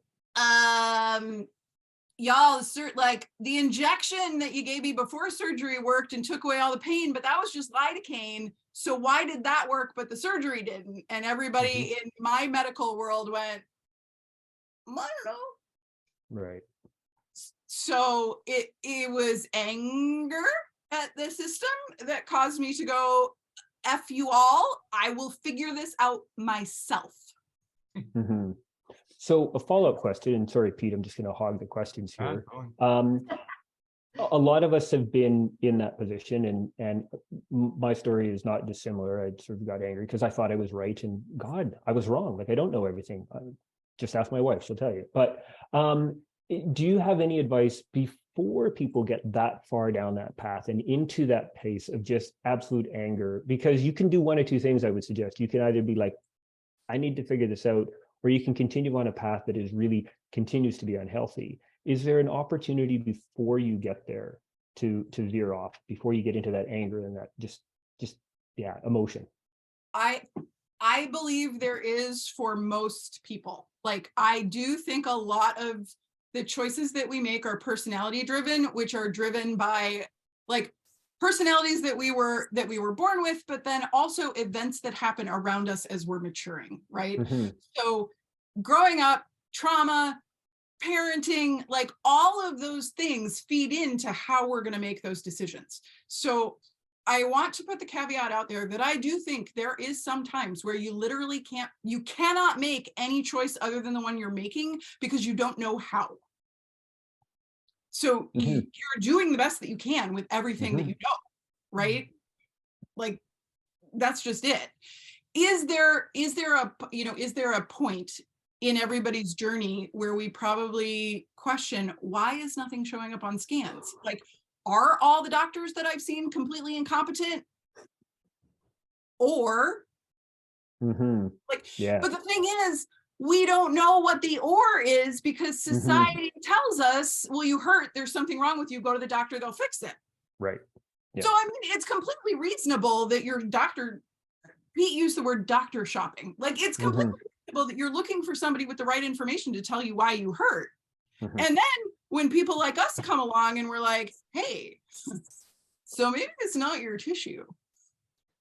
That's really hard to take. Yeah.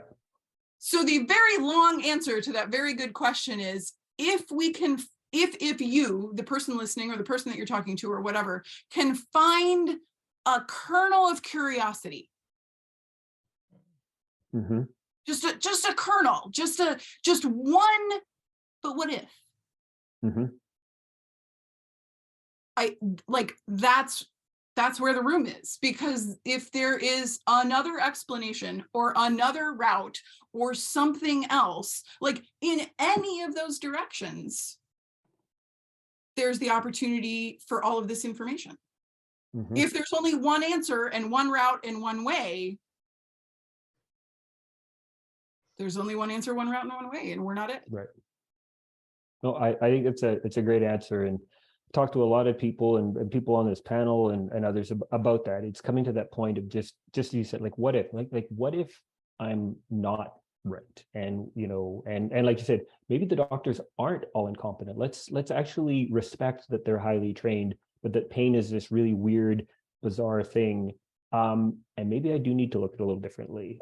It can be a hard place to get to, and some people may not ever get to it, but I think offering that it's okay to take a step back sometime from being so far in to say, maybe I need to just look at this just a little bit differently. Because like you said, it's a long, slow process, but it's got to start somewhere.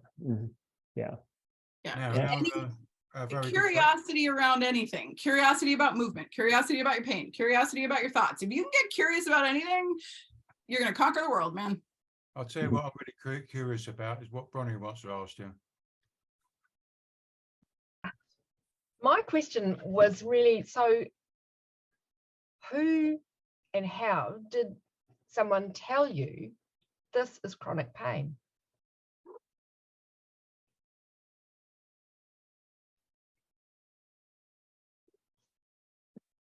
I don't think anybody ever told me it was chronic.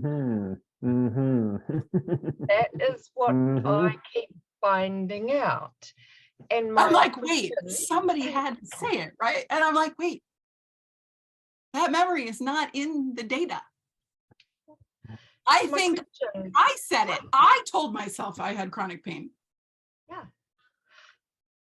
So why is it that, and this is not for people who live with pain, although an awful lot of clinicians do, just saying, but why is it, clinicians, that we are so afraid to give the news to somebody, look, I'm really sorry, but we don't have a solution that will take all your pain away from you?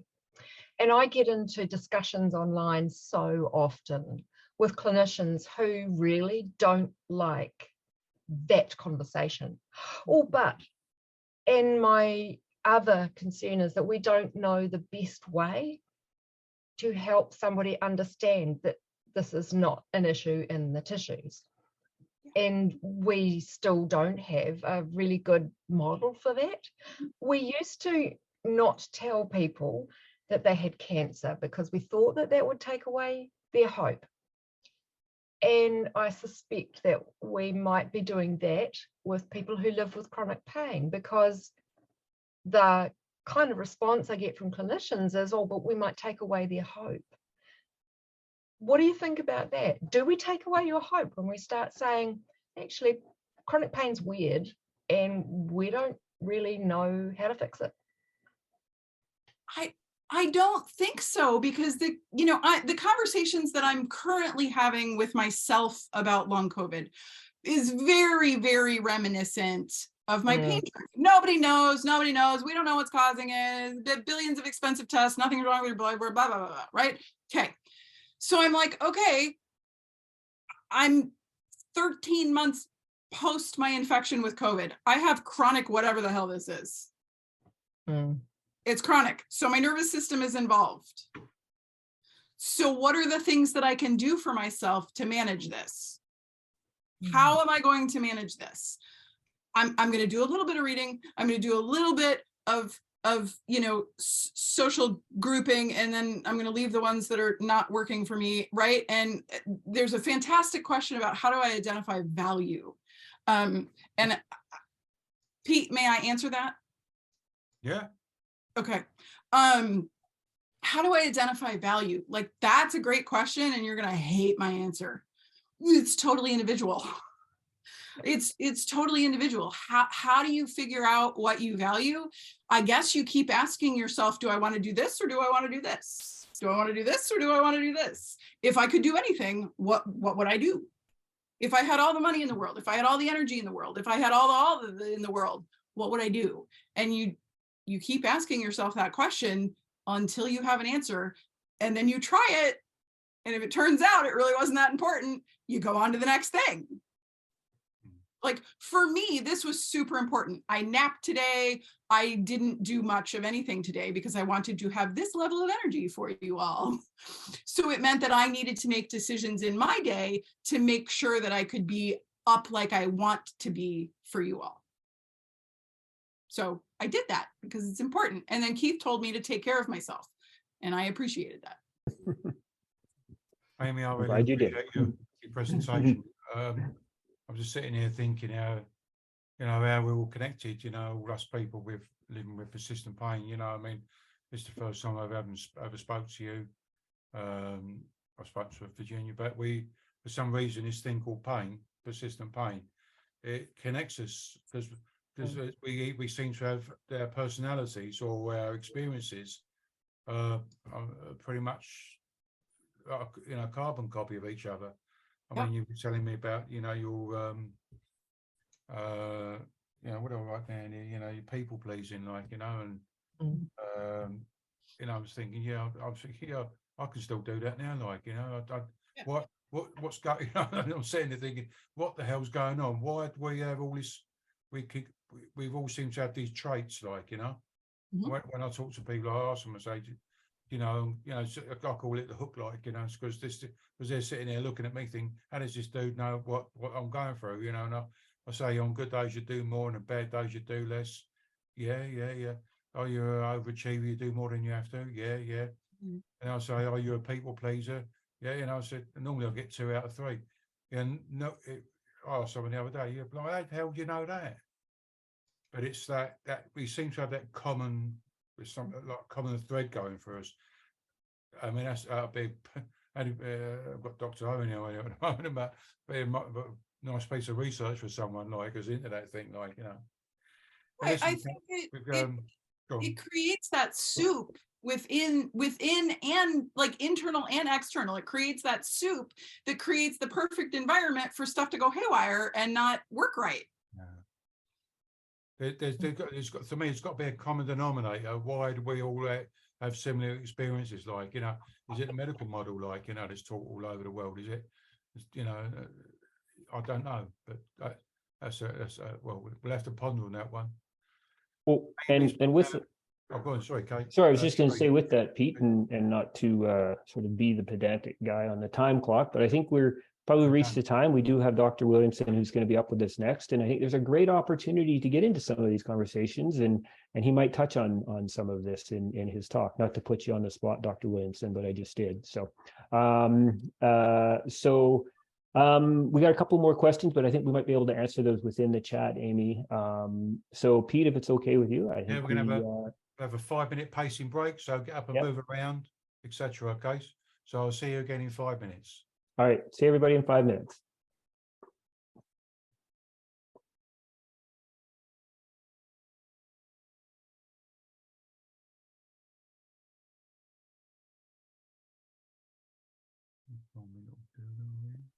So are we like behind the scenes, or can everybody still hear us?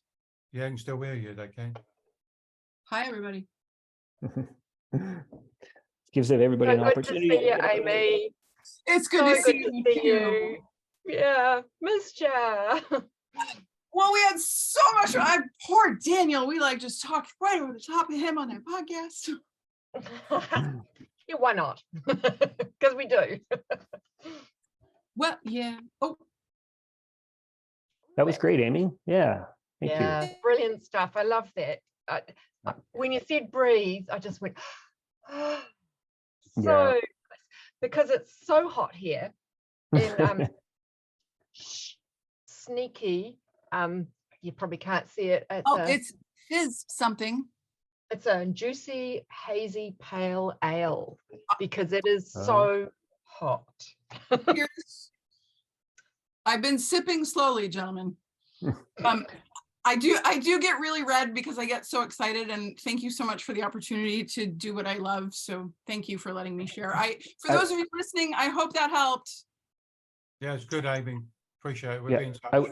I would suggest in the future, if you could just find a little more energy, maybe just to Yeah, it's because just we quick could up all and fall on. asleep with it. Yeah, it was a little tough to follow, Amy. No, that was great. I love your passion. I really do. Talk a I little remember. faster.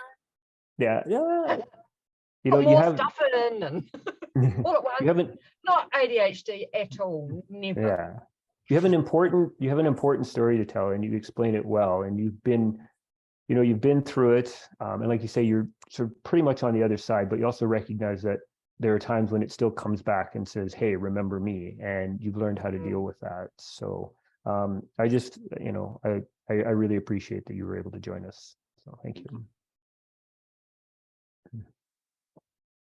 I'm excited to hear the rest of y'all. Well, next up is yet another good friend of mine. Boy, I'm lucky I've got all these amazing people in my life. So yeah. So Owen will be up, and here we get a really cool opportunity now from the physician clinician side. So yeah. And yet another brilliant Canadian. We're just out there. We're just everywhere. It's crazy. Everywhere. Yeah. But you just apologize all the time, so Sorry, Bronnie. Yes, we shouldn't do that. So. Exactly. Yes, sorry for the Yeah, we cliche. feel this feeling, this kinship with Canadians, being Well, the shy, quieter version of Australia. We're still all Commonwealth nations, right? We still got that in common. So, Amy, I know you don't understand that. We're all sort of still have that connection back to now the king. Sorry. I can somebody please extradite me? Come to Christchurch, Jamie, we'd love you. So you just need to cross the border hedge. Right there. Send help. We need help. Hey, can we listen? There's a lot of Brits here. I fancy a move because we're being run by a bunch of interesting dudes, but it's a little bit bonkers over here. We'd better not talk politics. That will just derail everything. Yeah, I want to go back to see you again, Bronnie, over there. I loved it. Well, it is a lovely place. We're very, very, very lucky. Yeah. So we're not perfect. None of us are. So, Dr. Owen, I'm going to hand you over to Keith, who's going to, if you want to launch your slides. Do you want me to launch my slides? Yeah, please, yeah. We ready to get going? There you go. Okay. Okay, so you we're ready to go again? Okay, I'm up again.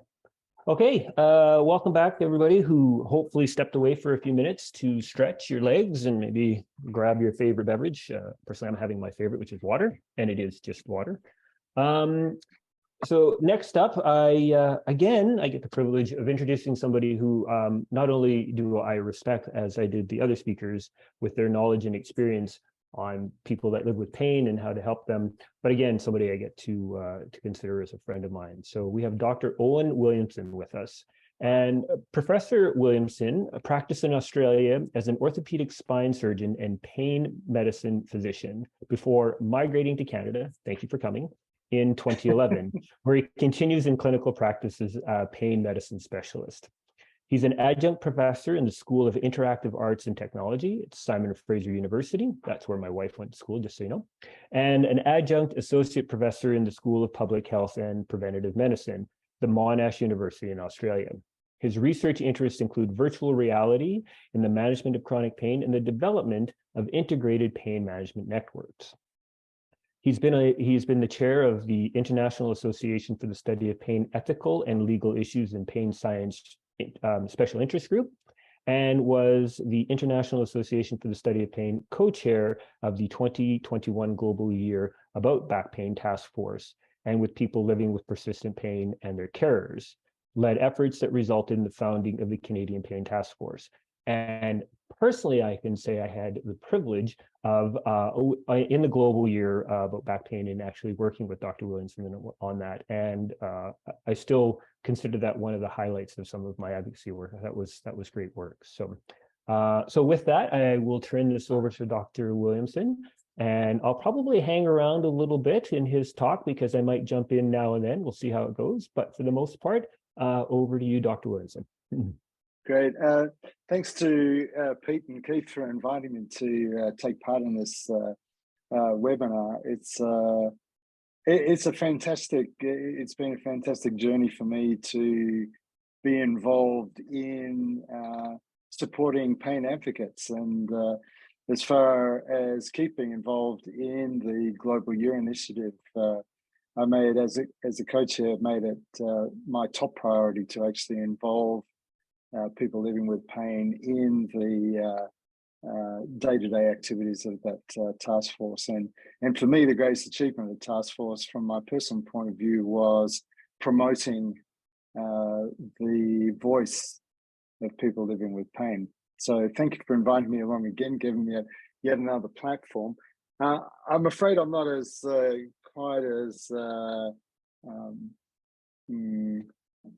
I won't say as demonstrative as Amy, because that's sort of not the right word, and I'm not actually less enthusiastic. I just come across a little bit less that. But what I'm going to talk about is really supported pain self-management from the perspective of physicians, because and a lot of what Amy's already talked about is actually reflected in what I'm going to say as well, and what Bronnie said too, about why pain physicians find supporting pain patients difficult. And I think that, you know, we have these great conversations. I have great conversations with both Pete and Keith, and they challenge me and I challenge them back again. But it's only this two-way communication that just really enriches the entire experience for all of us. So I do have some interests. I work as a pain physician in an interdisciplinary tertiary pain clinic. So we're fairly lucky in that we have ready access within our clinic to psychologists, social workers, occupational therapists, physiotherapists, nurse practitioners, and a bunch of other people. I consider supported self-management to be the key to improving the physical and psychological and social health of people living with persistent pain. So I realize I'm already talking to the converted, and that's fine. I think the more of us that spread the message, the better. No, otherwise it's not changing. There we go. So I just want to spend a little time talking about the difference between self-management and supported self-management. And this really came up with a conversation I had with Keith and Pete, where Pete was always into self-management, and I just said to him one day, I really just don't like that term. And the reason for that was that at the start of COVID, when we were required to close down our clinic for a couple of months, I spent that time actually talking to patient advocates, patient support groups, to get some sense of what people living with pain, or patients, when I say patients, I'm only referring to them that as because they're in the healthcare network. Otherwise, they're people living with pain. So I apologize to some of you who don't manage your condition within the healthcare network for calling you a patient inadvertently. But one of the things I found was that if people went through the clinic and they went through the high-tech stuff. They had operations, injections. They tried a bunch of medications, gone through psychological and physical therapies. And at the end of the day, still had pain that impacted on their function. Then we'd say, well, you should think about self-management. And when that happened, by and large, people living with pain felt abandoned. And so one of the things that I came up with was in a conversation with Pete and Keith was we should call it supported self-management, because it actually changes the way that the healthcare professions and the people living with pain interact. It really forces a more collaborative and equal approach. Of course, there's nothing new under the sun, because the NHS had already reported widely on the concept of supported self-management. And I'd commend that you download the summary guide that goes through a lot of the concepts that I'll be talking about. So the bottom line is that people self-manage their pain usually by themselves or with the support of their family or carers, but they're mainly left to do it on their own.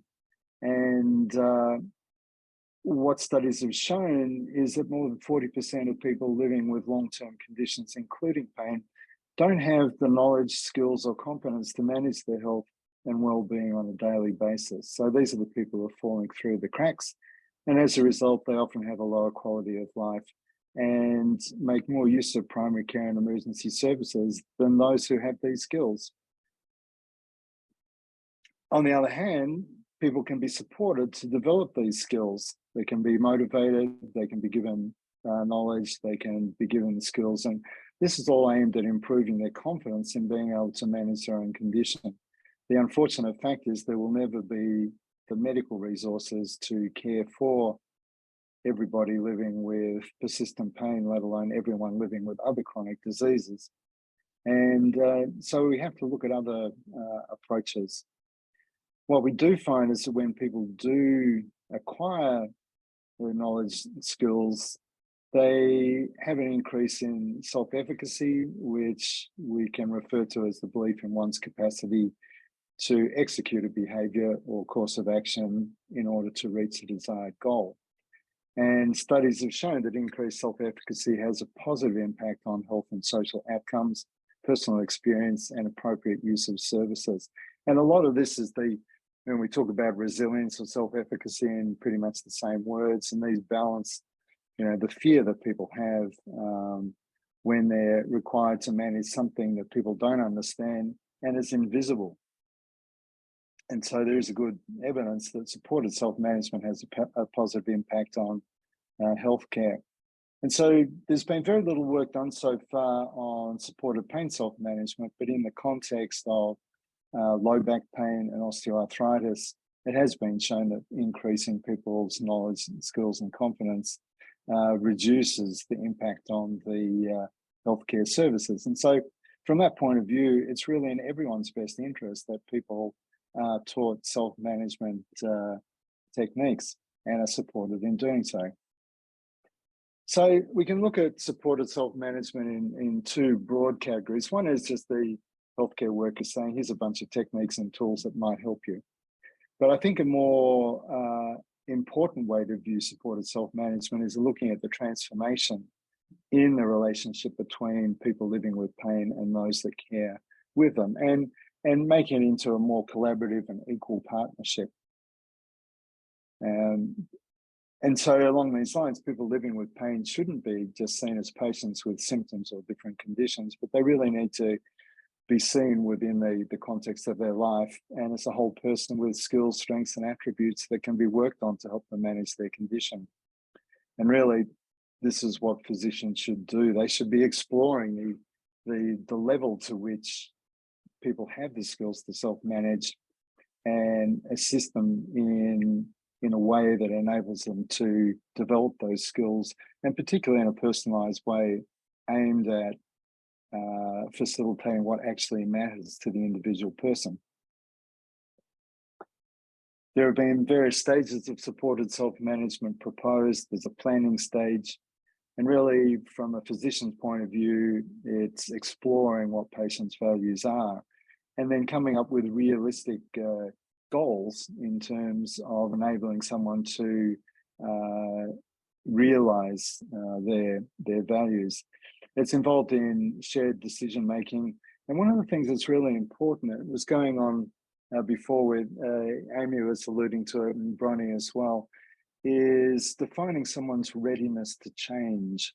And so a lot of people do come with particular ideas about how their pain conditions should be managed. And to be perfectly fair about it, I think people mistaught about what chronic pain is. And I won't go into my thoughts today about, where that support should come, but just briefly, I believe that educational components should begin in primary and secondary schools. And in fact, the action plan from the Canadian Pain Task Force recommends that as well. But it's really important to spend time to figure out where someone is in their journey and what blocks may be in the way to them realizing a better outcome. And then there's the things that we can do in terms of helping people make sense of their symptoms. And part of this is validating their symptoms, and I'll talk about that a little bit later, but also physicians and other healthcare workers have the ability to actively translate science, if you like, or the evidence that supports particular forms of management into words that the people living with pain can relate to. I used to say that unless you can explain something to a 5-year-old, you don't really understand it. But one of the things that we can also do is help teach problem-solving skills. We can set patients up for success by managing expectations and experiences and provide tools to manage pain and emotions. Once we start getting down to this list of deliveries, you can start to see that physicians particularly may not be the best people to provide these tools.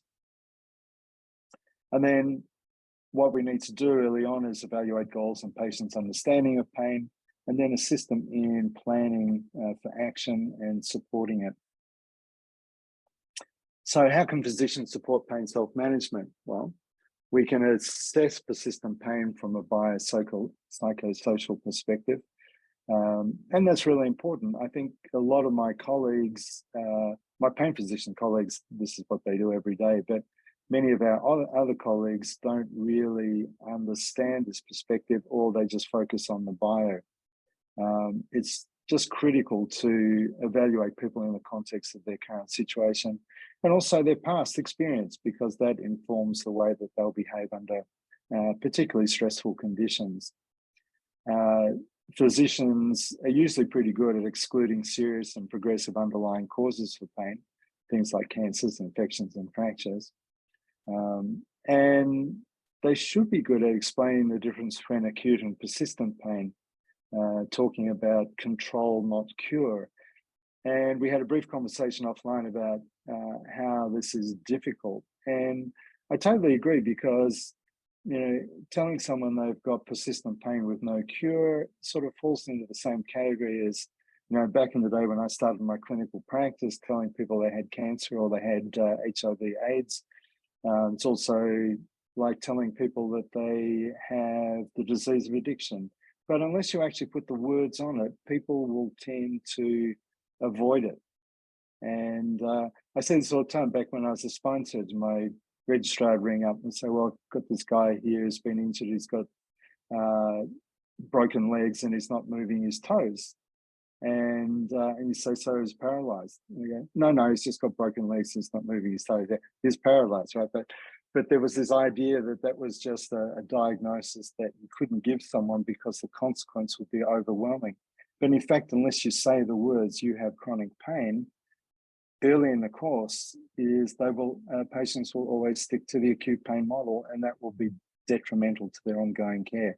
So part of what we have to do is provide realistic expectations. We're in a position to explain the need for a team approach. I mean, patients don't live their lives in our clinic. They live most of their lives outside of it, and we have to explain how it's not only the team within the clinic that can support them, but how they have to develop their team outside of the clinic. And on the occasions when finally I get sacked by my patients because they have their condition under control, at that stage, the thing that's outstanding is that they've actually developed a strong team around themselves, and they know when to call on which members of the team during times of crisis.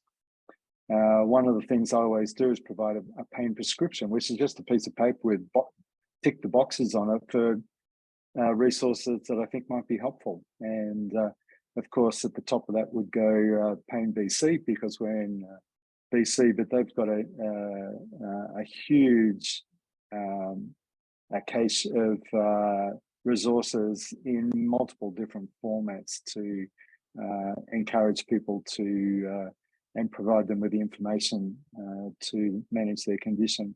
And finally, we've got a very important role in providing ongoing support and hope. And I think sometimes people, when they're told they have a chronic condition, they do feel hopeless. But part of it is, again, going back to providing realistic expectations. Yeah, sure, you've got persistent pain, and that's going to be with you like your brown eyes or your grey hair. But it doesn't have to stop you doing the things you want to do in your life. You know, it will slow them down at times, but just being realistic, saying you can do stuff, at worst it's going to hurt, but it's not going to cause more damage.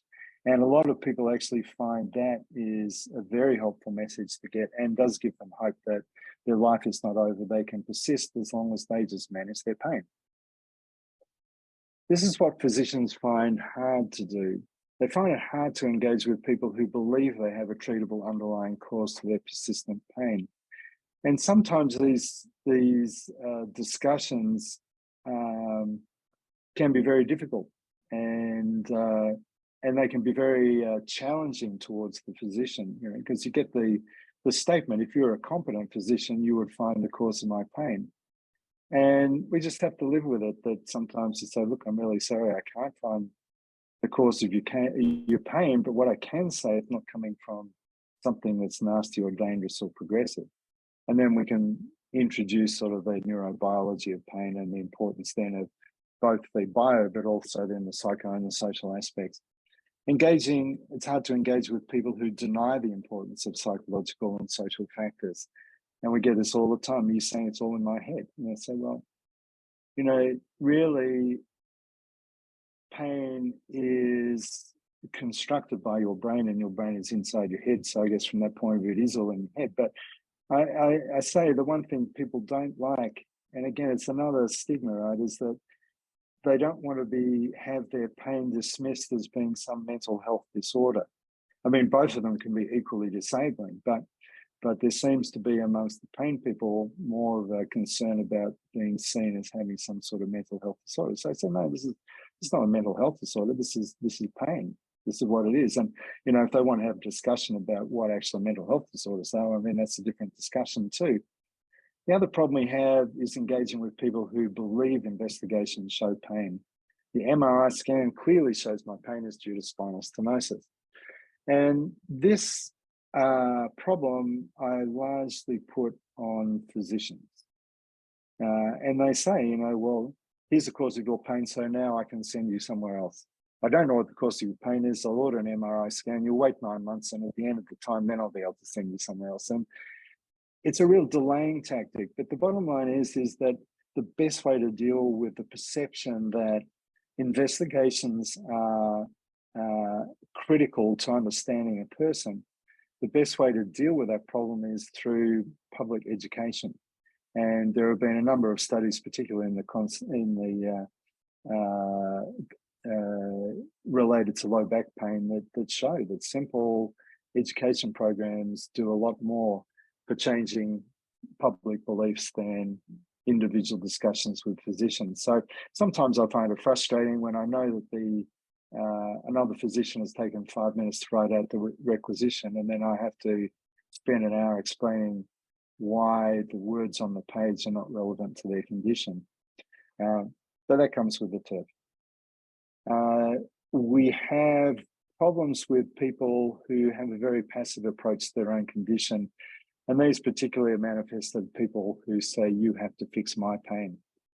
And you go, look, I really like to be able to fix your pain, but it's not something that I can cure. I can help you manage it. I can help you cope with it. I can be there to exclude nasty and dangerous causes for your pain and to help you when you're in crisis. But, I can't fix your pain any more than I can cure hypertension or diabetes. And fortunately, most of my patients have those, and they'll accept a interdisciplinary approach to those conditions, but still have difficulty accepting an interdisciplinary approach to their pain. And so delivering the message that pain cannot be fixed, but provide hope for a better life despite pain is a hard message sometimes. And the thing that really makes it even harder is that you have to do it in 15 minutes. And one of the things that we worry about with physicians is that if they lack resources, recognition, or remuneration, then this is a recipe for professional burnout. And the problem with professional burnout is it's very hard to care for others when you're not actually caring for yourself. So how do we support physicians to support pain self-management? Well, we can provide training and communication skills and behavioural change techniques. We can provide training in the concept of how to work in a patient-centered environment. And I think one of the things we just have to distinguish the difference between patient-directed care based on Dr. Google or something else, or patient-centered care, where we're actually exploring what their goals are and the best ways that we can facilitate that goal. And so, for instance, when my elderly patients is I very rarely prescribe medications because the gap between benefit and harm is very small. And often with my older patients, what I tell them, look, the time has come where you've got to stop adapting your environment. I mean, you've got to stop adapting yourself to the environment, but start adapting the environment to you. And in a way, that's what pacing and things, those techniques involve. And ultimately, physicians do need to be reimbursed for the time that they spend on patient education. And so, unfortunately, in a lot of Western medical systems at the moment, talking to people is poorly remunerated, whilst doing invasive investigations is well remunerated. So there needs to be the recognition that really, at all levels, from government to individual, that it's not that there has to be more value placed on the talking and the sharing and the caring aspects of pain rather than the interventional aspects. And so there really does need to be system change to support physicians and other healthcare workers to support people living with persistent pain. So how can physicians establish a foundation of support? By listening to Keith. He wrote a very good section, fact sheet for us during the Global Year about back pain, where he talks about the importance to people living with pain of carers listening. Validating them is crucial, because the big problem with pain is that it's invisible, yet science is predicated on the observable. So there's always this disconnect between science, which measures stuff, and pain, which can't be seen. And unfortunately, what that means is that often if someone says they've got pain, their claim that they've got pain is not evaluated in the sense of, do they have pain, yes or no, but more in the moral sense, is this person a good person or a bad person for claiming to have something that's invisible? And that underlies a lot of the stigma associated with pain. Surprisingly, when I went back and looked at this, we wrote a paper about that in 2005. So they say it takes about 17 years for the theory to start getting into practice, and I guess that's probably about true. Language is really important. Simple language is important. Language that supports people. I mean, it's hard to say that, but I think that in the context of a rushed consultation, you can say things which are totally correct, but they're perceived as being harsh or uncaring by the person who's receiving them. And that leads into the next one. That can then impact on the development of trust or a healthy relationship between the person living with pain and their carers. Very important to involve people in shared decision making. And the thing that I like about pain and not knowing is that enables me to be humble and compassionate. I mean, there are some people who just can't live in a grey zone, but I can. I actually revel in it because I can say, look, I honestly don't know what's going on, but this is what I can do to support you and help you for the future. And it's all about the person living with pain. It's not about the healthcare provider at all. So what do? I give patients permission to tell their stories. And you see, that's a strange thing to say, but my patients come in and I know they're referred because they've got back pain. So what if you come to see me about open-ended question? I've got an L4-5 disc prolapse and I've got spinal stenosis. No. I said, look, I'm sorry to have to stop you, but see, here's the problem. I actually want to hear about what your problem is, what your understanding of your problem is, how it affects your life. But if you use medical words, I have to actually stop you and ask you what that word means to make sure that we're actually talking about the same thing. And usually there's like this moment of stunned silence, and then the patients relax and go, oh my God, he actually wants me to hear my story. And the thing about it is there are lots of studies that have been done that show that the most efficient way to engage a person and to find out what's concerning them is just to ask them. Rather than just after 7 or 15 seconds or whatever is cut them off and then have a whole lot of closed questions so that they give you the story the way you want to hear it rather than the way they want to present it. So you've got to listen to them when they say that too. I think physical examination is really important. I mean, there's the importance of the touch, but I think that certainly in the time of COVID and televisits, I think there's been a lot of frustration, certainly amongst patients that, you know, their doctor's saying all these things, but they haven't actually got to know them yet, and they certainly haven't examined them. So how can they make these inferences? I think I spend a lot of time explaining to people. So at the end of the day, people say, well, what do you do? And I said, well, 95% of what I do is reassurance and explanation. And then there's 5% doing other high-end stuff. But I consider their readiness for change, and I'll talk about that briefly in a moment. I try and avoid using jargon, and I always ask them if they understood what I said. And I always conclude the consultation by saying, is there anything else that we've forgotten to cover, anything else you want to know, any other questions or concerns? And we have to recognize that people learn stuff in different ways. So I tell people stuff, I have it written down, I give them videos so that some people are visual learners, some are learn by listening, some learn by exploring themselves. Hence, we provide resources in different formats. I recommend contact with groups of people who have persistent pain and support each other. And finally, I maintain a review schedule, which I see as a safety net.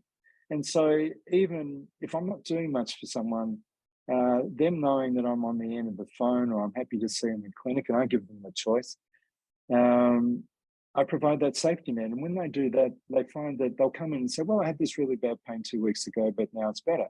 And it actually gives them the opportunity to experience the ups and downs of their conditions and to practice their self-management. And when they come and see me, they say, well, look, I got really bad, but I did these particular things and things have settled down. So it helps reinforce that they actually do have the skills to manage their own conditions. So I maintain a review schedule until I get fined by the patient. And on average, that's about 3 or 4 years. And then sometimes they come back and that's cool too. So just briefly, readiness for change. This is Prochaska started this off. There are pre-contemplation, contemplation, preparation, action, and maintenance phases. But most of the people we come in who are stuck in the acute care model are in the pre-contemplation stage. They haven't even started thinking about whether they might have a chronic condition or not, even if it's been going on for years. And so the best way I find to get someone to then start contemplating is just to ask them questions, you know. So what do you think's happening? What do you think about this? Have you tried that? It's not working. Why do you think that might be? Have you thought about this? Have you thought about this? That is the question you ask immediately swaps someone from a pre-contemplative to a contemplative stage. And then the rest is pretty straightforward in terms of preparation, action.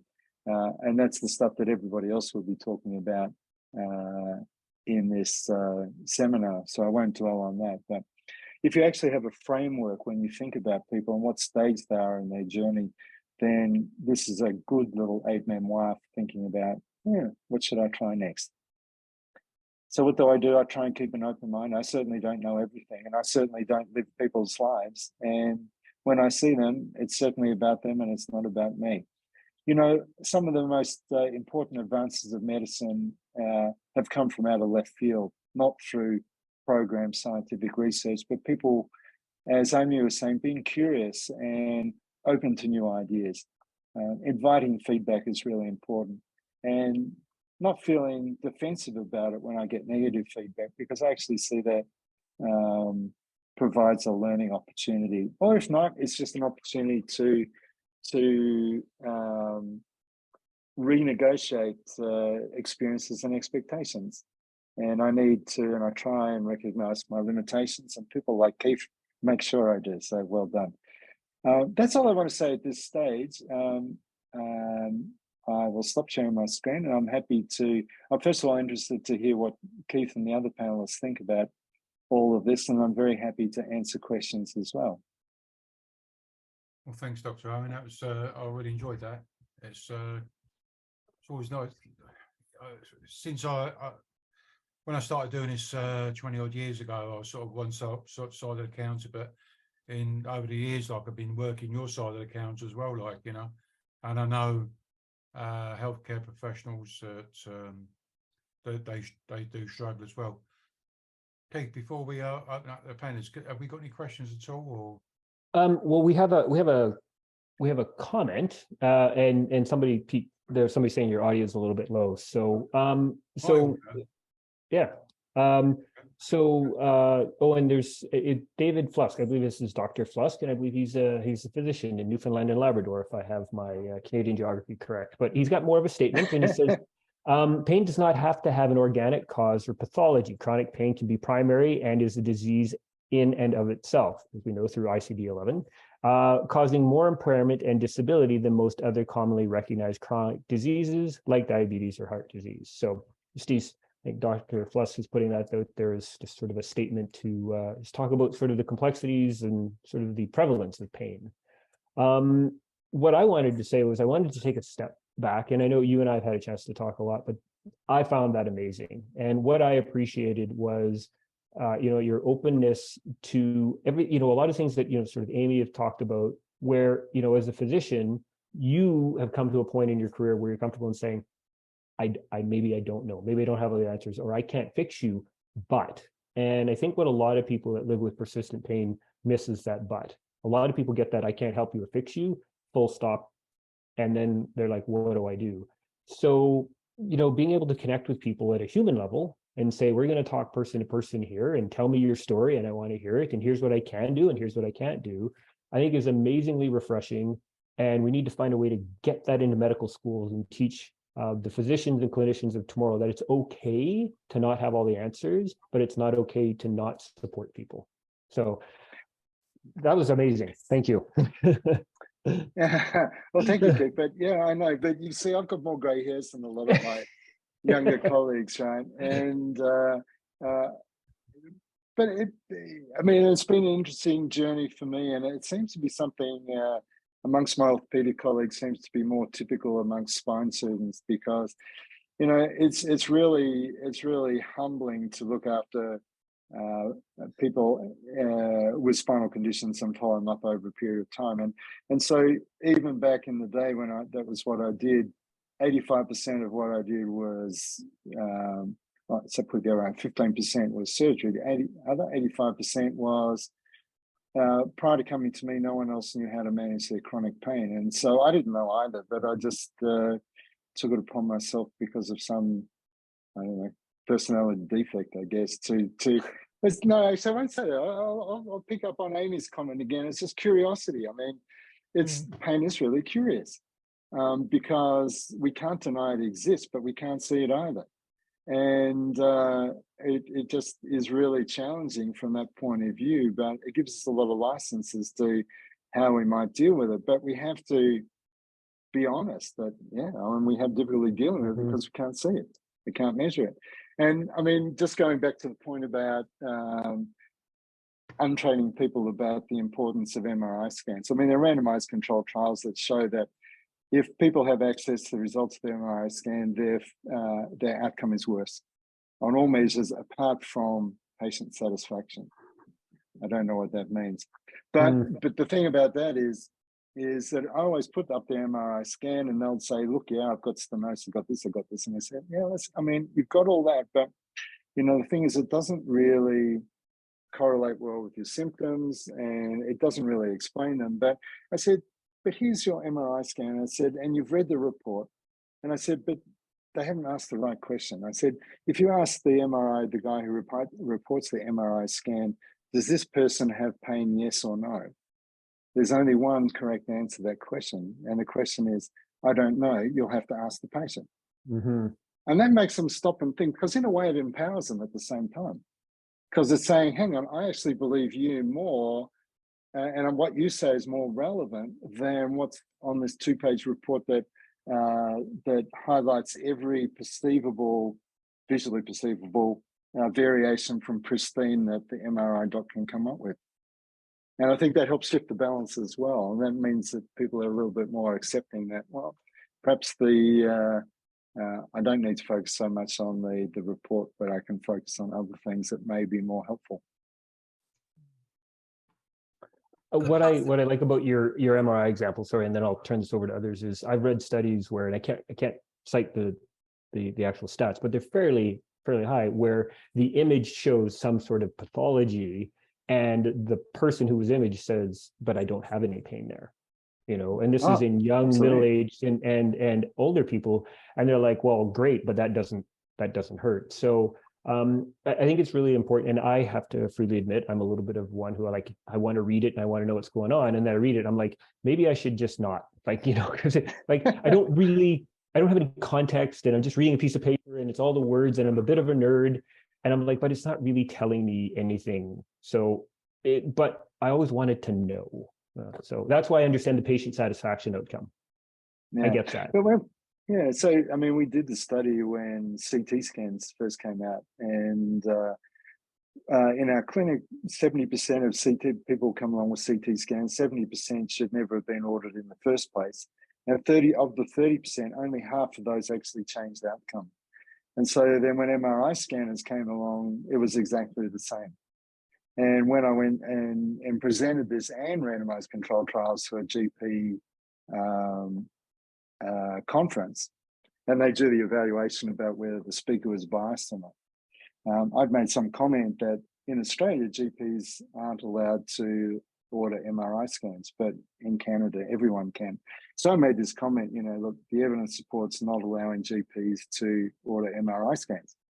And in the feedback at the end of the conference, there's a whole bunch of GPs who said I was biased against them because I suggested they shouldn't be able to order a scan, that they, first of all, didn't know when to order and then couldn't interpret anyway. Right. I could read that. Anybody else have anything for Dr. Lewis? There is a comment in the box, but if there's any other questions or comments for him, or should I read this comment? Can I put in my 2 cents? Please. One of the things that I love about what you were saying, Dr. Williamson, is that we know from research that you can have these things and not have pain, or you can have these things and have pain. And curiosity is like my thing, right? So if that is true, then that means you could have those things, and even though you're experiencing pain now, you may not experience pain later if we fiddle with some of these other factors. And to me that's a hopeful message, but Keith and I fell out of the same tree. But I think that it was Bronnie's in the same tree too. But I think that message, the medical message there, that you've got this, and so do people that don't have pain, and yes, you have that, and that's showing up on your scan.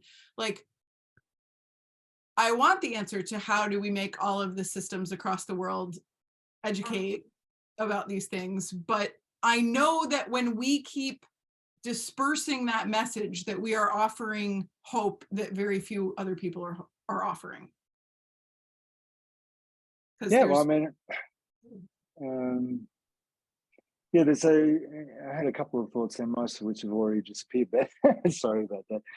But I think, offering hope is good. I think that in terms of, and there's a lot of information already out there in terms of longitudinal studies that show that if you've got this at a particular period of time, it doesn't necessarily progress. I think the other thing we do very badly is talk about the difference between relative risk and absolute risk. And that's a really important one. And so a lot of the time I spend, part of reassuring patients is, sure, you've had a disc prolapse and you might have another one. I mean, sure, you've been struck by lightning, but you might be struck by lightning again. But what I would do is put it back into the context that there's really nothing in your life that makes you more at risk, despite you having had this once. There's nothing in your life that makes you more at risk than someone of the same, gender, skills, ability, occupation, whatever, of having their first one. And a lot of people feel relieved by that because, and the other thing though, I often tell them is that, what we've got to be careful about is that most of the people I see are more paralyzed by fear than by their underlying condition. And, a lot of what we're trying to do in terms of reassurance is just to reduce that fear, because once they reduce the fear, they can function better. It's not rocket science.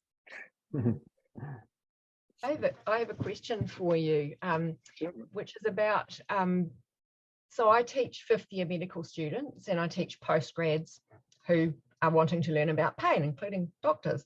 One of the comments they make is that, well, I'm going to give this person an image because it's for reassurance. How do we help health professionals not fall into that particular trap? Because we know that it's not very reassuring, because to a worried person, they'll see, oh, well, that image didn't show something, but maybe it was a bad image. Maybe it's changed since then. So how do we help our doctors in particular who can order MRIs and other imaging to feel confident to say, I don't need to do that? I would take, here's the thing. I actually think the fact that they're doing that in the first place is actually a symptom of a broken health system in the first place. So, for instance, in Canada, my experience is totally different from my mixture of private and public practice in Australia. And so I used to get GPs ring up all the time saying, well, should I order an MRI scan? And I'd go, no, if I think the patient needs an MRI scan, I'll order it. And I'm going to be seeing them in 4 to 6 weeks. Now, it's different in Canada now, because what happens is, because the medical system is crumbling, it will take you a year to see a specialist. And what they're trying to do is say, we'll do a scan, I'll look at the scan. If it doesn't look as though it needs an operation, then I don't need to see it. Fine for the surgeon, but it doesn't actually help the patient or the GP. It delays the inevitable, really. So part of it, I think, to answer your question, is providing them with the evidence that it's not a helpful strategy. And then part of it is what I've done at a more political level is advocating for change, whether it be through education or whether it be through regulation. I mean, there's a number of different ways you can adjust that lever as to who can do what. But I think that part of the problem is access to the people who know when and how to interpret those sorts of investigations. And people are developing, there are a whole bunch of sort of clinical guidelines that inform people as to when it is reasonable to order something, and then the X-ray departments refuse to do it unless those particular conditions are met, and that's another way.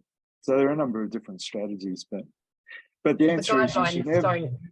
The guidelines don't get looked at, and the person in front of the patient is the one that's feeling the pressure. So I'm wondering what the effect might be of helping a clinician have some phrases that they can say.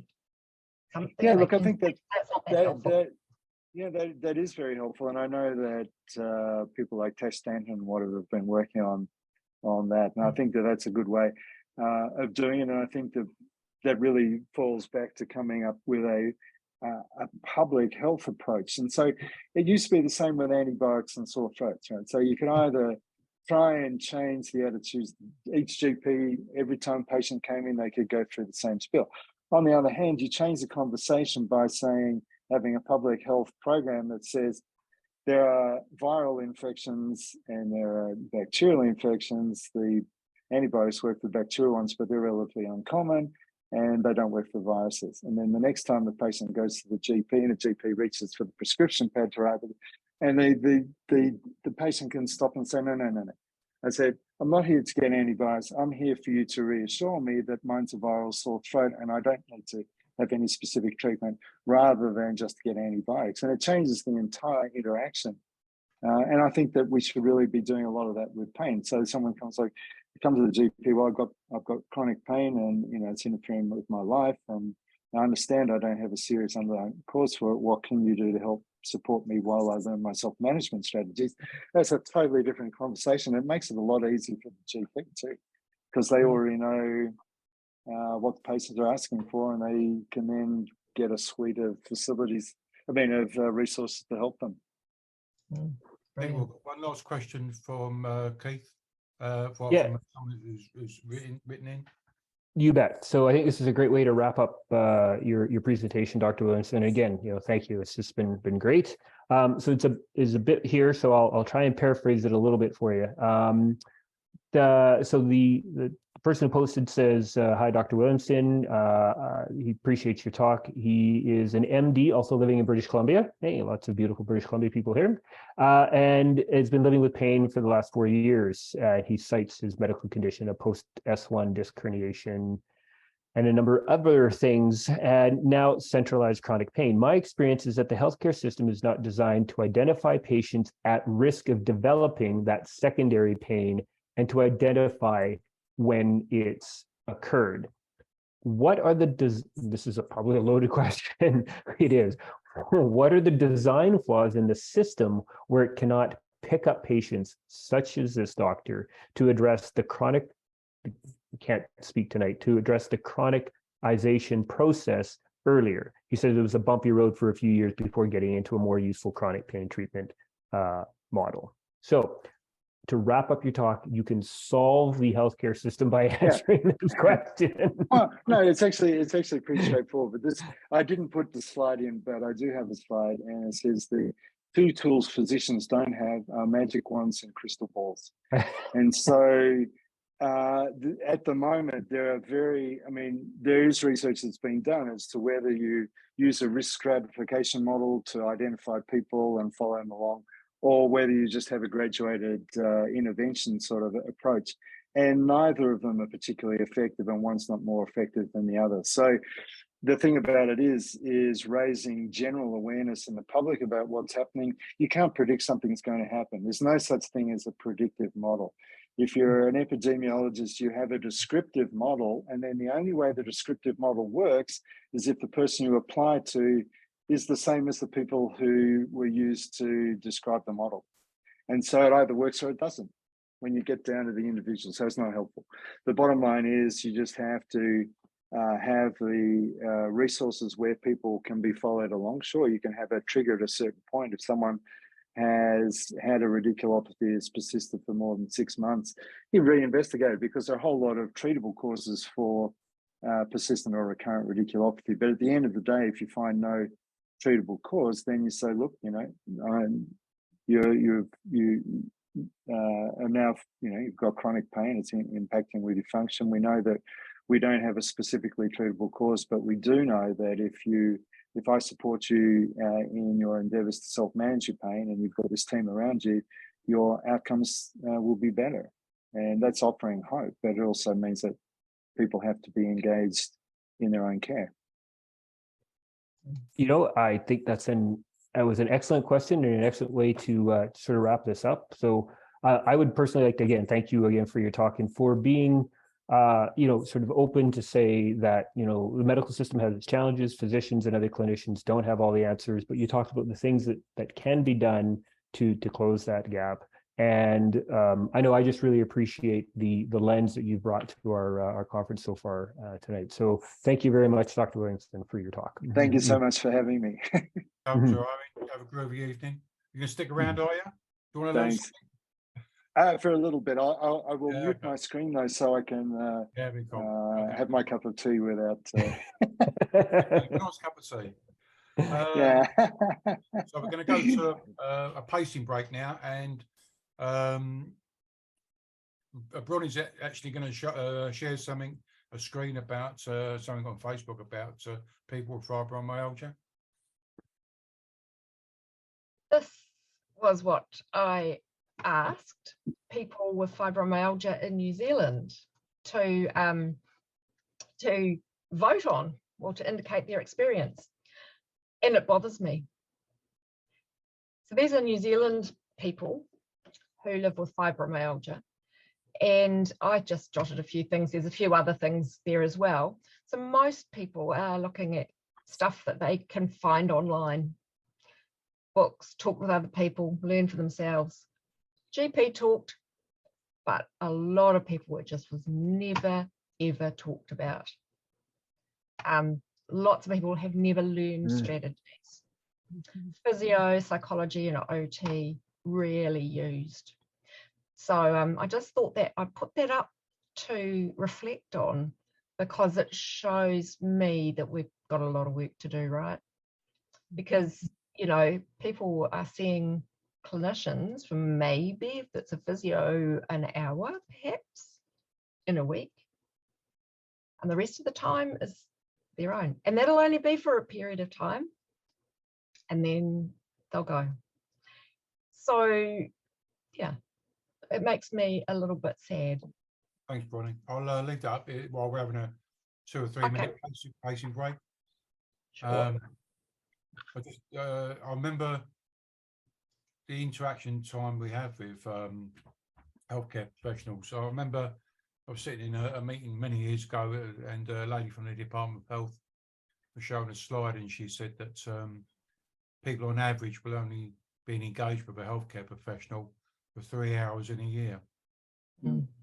Just a ballpark figure, like, you know. And I think a lot of the times, you know, it's pretty much I think people we're paying, we have to do most of the work anyway, but it's getting that information from anyway. And while I got you there, Dr. Owen, I want to get you as well. Just want to ask a quick question. Sure. Why is I'll tell you, because this is one that really rattles my cage. Is why isn't supportive self-management?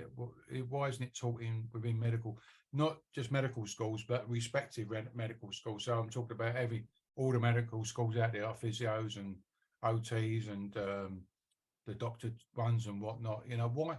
What's is it just that?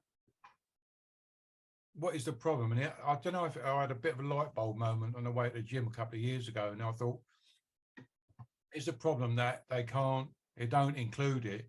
It's because the people running the school, the lecturers, etc., don't really know about supportive self-management, so they can't teach it if they don't know it. I mean, is that the problem? But what? Yeah, I think up to a point it is. I mean, you know, if you go back and look at the literature, it doesn't go back all that far. And you know, something, as I said, you know, I sort of started writing about this stuff in 2005, and it's sort of gradually starting to come online. And I think that, I mean, for instance, it depends on where education gets driven. And I expect that now that the UK NHS has talked about supported self-management, they will be talking to the educators to make sure that those concepts and those skills are taught in medical schools. But then I guess it also depends on, and I would have thought that's a priority, but, you know, who knows who decides what priorities are in terms of overall healthcare and importance of one disease versus another, or one particular strategy. I mean, in the old days, this would have been thought about as being pretty nebulous, but, you know, there's a research basis, and often, certainly at the political level, you've got to have research to support change. And, you know, it's been, that was one of the good outcomes from the Canadian Pain Task Force, is that they've highlighted these issues, and they do have engagement with the sort of national university groups that define curriculum. So it will happen, but it's just taking a while. I think Keith alerted me to the the president of ICE, the current president, in her letter, Yes. letter to Yep. ICE, and she actually, you know, I think it was this year's integrated healthcare or something. Isn't it? Integrative Yeah. healthcare, and in there, the president's message actually speaks to the words and uses self-management. So it's happening, and it's starting to get out there. So But we started with the global year against about back pain. So we're know. happy with I that. that was a good conference. That was. So, Bronnie, do you want to take that slide away and then put up your slides, and then we'll get cracking with your presentation? I think we're running a little bit late at the moment. It's okay. I'll talk fast, shall I? No, just be yourself. Well, that means I'll talk fast, but you know that. Okay. Here we go. Am I going to be introduced, or I do that myself? No. No, it's me being half asleep. Hang on a second. Well, it is late. It's the late. Well, I don't know. It's just catching up with myself. So here we go. This is Bronnie Thompson, and a very good friend of mine. Well, she's friendly with everyone. But there's a little bit about Bronnie. Bronnie's an occupational therapist with psychology masters and PhD. The academic lead for postgraduate programs in pain and pain management at the University of Otago in Christchurch, New Zealand. She has been writing a blog, Health Skills, since 2007, with the aim of helping clinicians understand and use non-pharmacological approaches to managing pain, and especially to be aware of the unique individual each person with pain is. Bronnie lives with fibromyalgia and has developed her own set of ways to live alongside her pain. This means that she knows that one size doesn't fit all, and that learning to live with persistent pain is a lifelong process. Respecting that people with pain are experts in what helps and what doesn't help in their life, while clinicians and experts in their clinical area means we must collaborate on an equal footing, bringing our expertise together so people with pain live well doing what matters to them. So we're getting a presentation here from both sides of the counter, so from a healthcare professional point of view and also a person living with pain. So Bronnie, I'll hand over to you. Thanks so much. And it's wonderful to be able to have an event like this where we're connecting around the world to talk about things that I'm really passionate about, but also affects me and the lives in New Zealand of 1 in 5 New Zealanders that live with persistent pain. That's pain that's lasted for 3 months or longer. So this talk is really for clinicians and for people living with pain. And I'm just going to look at, so what's the point? Why are we doing stuff in pain management? And then I want to look at this evolutionary framework to help both clinicians and people with pain think a little bit about what the strategies that they're being introduced to actually are and what they mean. And then some questions that we can both use from both sides of the consultation to think about, is this really going to help? So our aim of therapy, why do we do it? Well, most people go and ask for some help with their pain because they want to know what it is, because they want to be able to reduce the pain intensity, and that, you know, we all assume that we're going to get on and do our lives when the pain's gone, and then it doesn't. We also get pretty distressed and fed up and grumpy and frustrated on both sides of the table when we're doing therapy and it doesn't actually do a lot, or when we've got pain and it's there, we feel pretty annoyed and fed up with it. And we also want to try and reduce disability so people can do what matters in their lives. And we quite like, possibly, especially in some countries like New Zealand at the moment with a creaking, groaning health service, to try and help reduce healthcare use. But my question to us all is, so, you know, if those are the aims of therapy, and it's about living, because that's what we're doing, why would we think that one solution would fit for everyone? Because we have lots and lots of rules for people with pain. I have heard people tell me that they've been told that they must do pacing every day, all the time, for everything. But they work at in a supermarket and they're a checkout operator, and people don't come at nice sort of every 5 minutes, and they can't just stop when there's a queue of people to go and do their pacing break, unlike our session where we can. We've also got rules around how people are supposed to move, how they're supposed to sit, when they take their medication, and that they have to take their medication. We have to think about our thoughts, and then we have to make them helpful or adaptive, because we must not have these maladaptive thoughts. And basically it becomes living a life by numbers.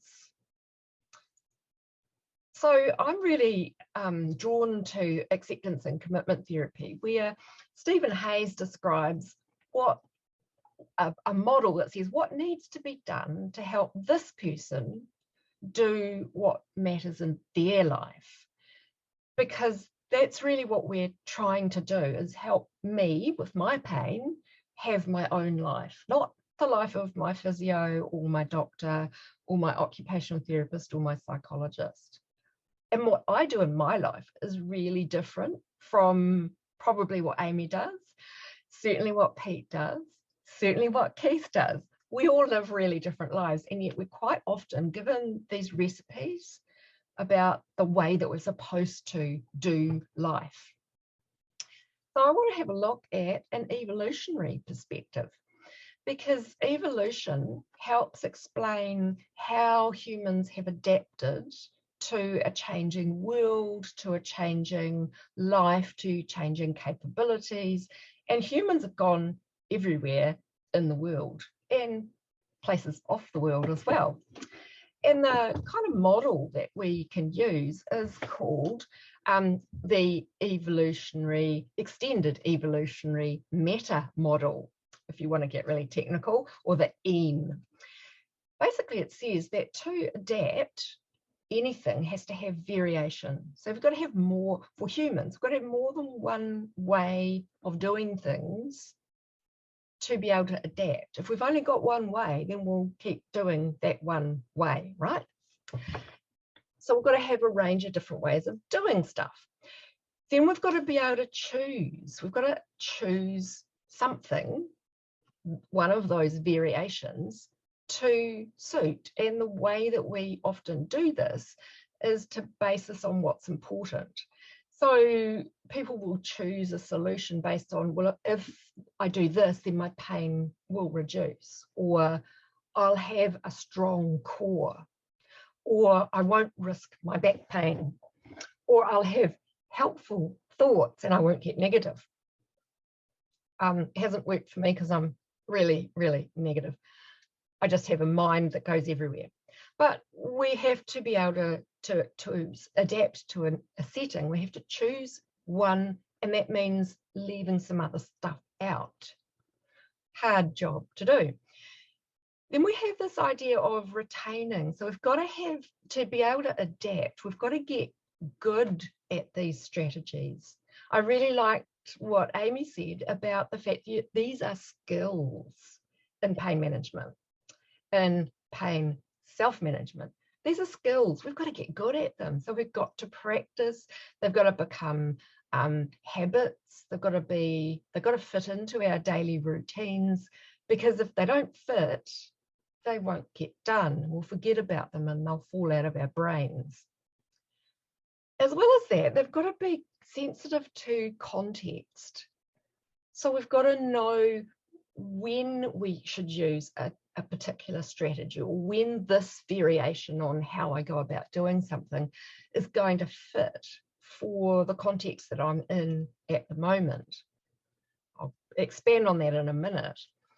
And then we've got different dimensions and levels that we can do different things at. For example, biologically, we could intervene and try and get stronger and more flexible, and perhaps with better posture, and perhaps reduce our inflammatory markers. And this is a lot of what our medical approaches and physiotherapy approaches address, looking at that bio.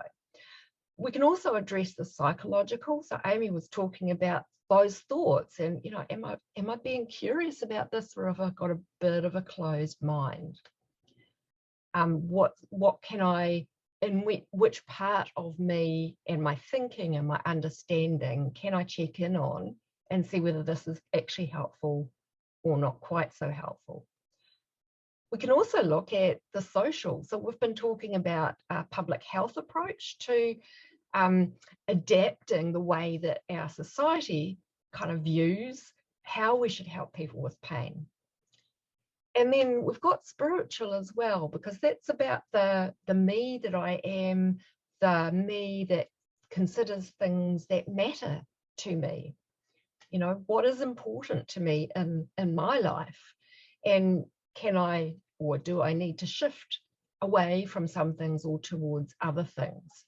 So this model kind of helps us understand how humans have been able to go from living in caves with fairly rudimentary tools through to me sitting in Christchurch in the sweltering heat with my computer, my multiple screens, my video, and we're talking around the world. Pretty cool, right?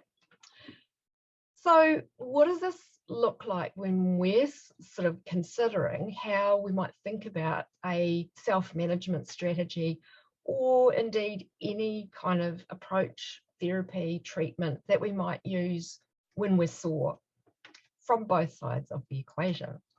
So I'm hoping you're able to see these well enough. So let's think about 4 areas. I've just dragged those out because they're kind of our broadest areas in, that we can think about in living with pain. So we've got movement practices. In our movement practices, so those could be exercise, they could be the way I do my housework. I'm not house proud. The way I drive my car, how many variations in how I move. Do I move quickly? Do I move slowly? Do I guard? Do I protect myself? That's one area. And we have lots of strategies that are suggested to people with pain and that clinicians think are really helpful for looking at movement. And they range from get strong, you can't go wrong getting strong, Adam says, to curiosity and play, and how many different movement patterns can I play with? Can I explore stuff?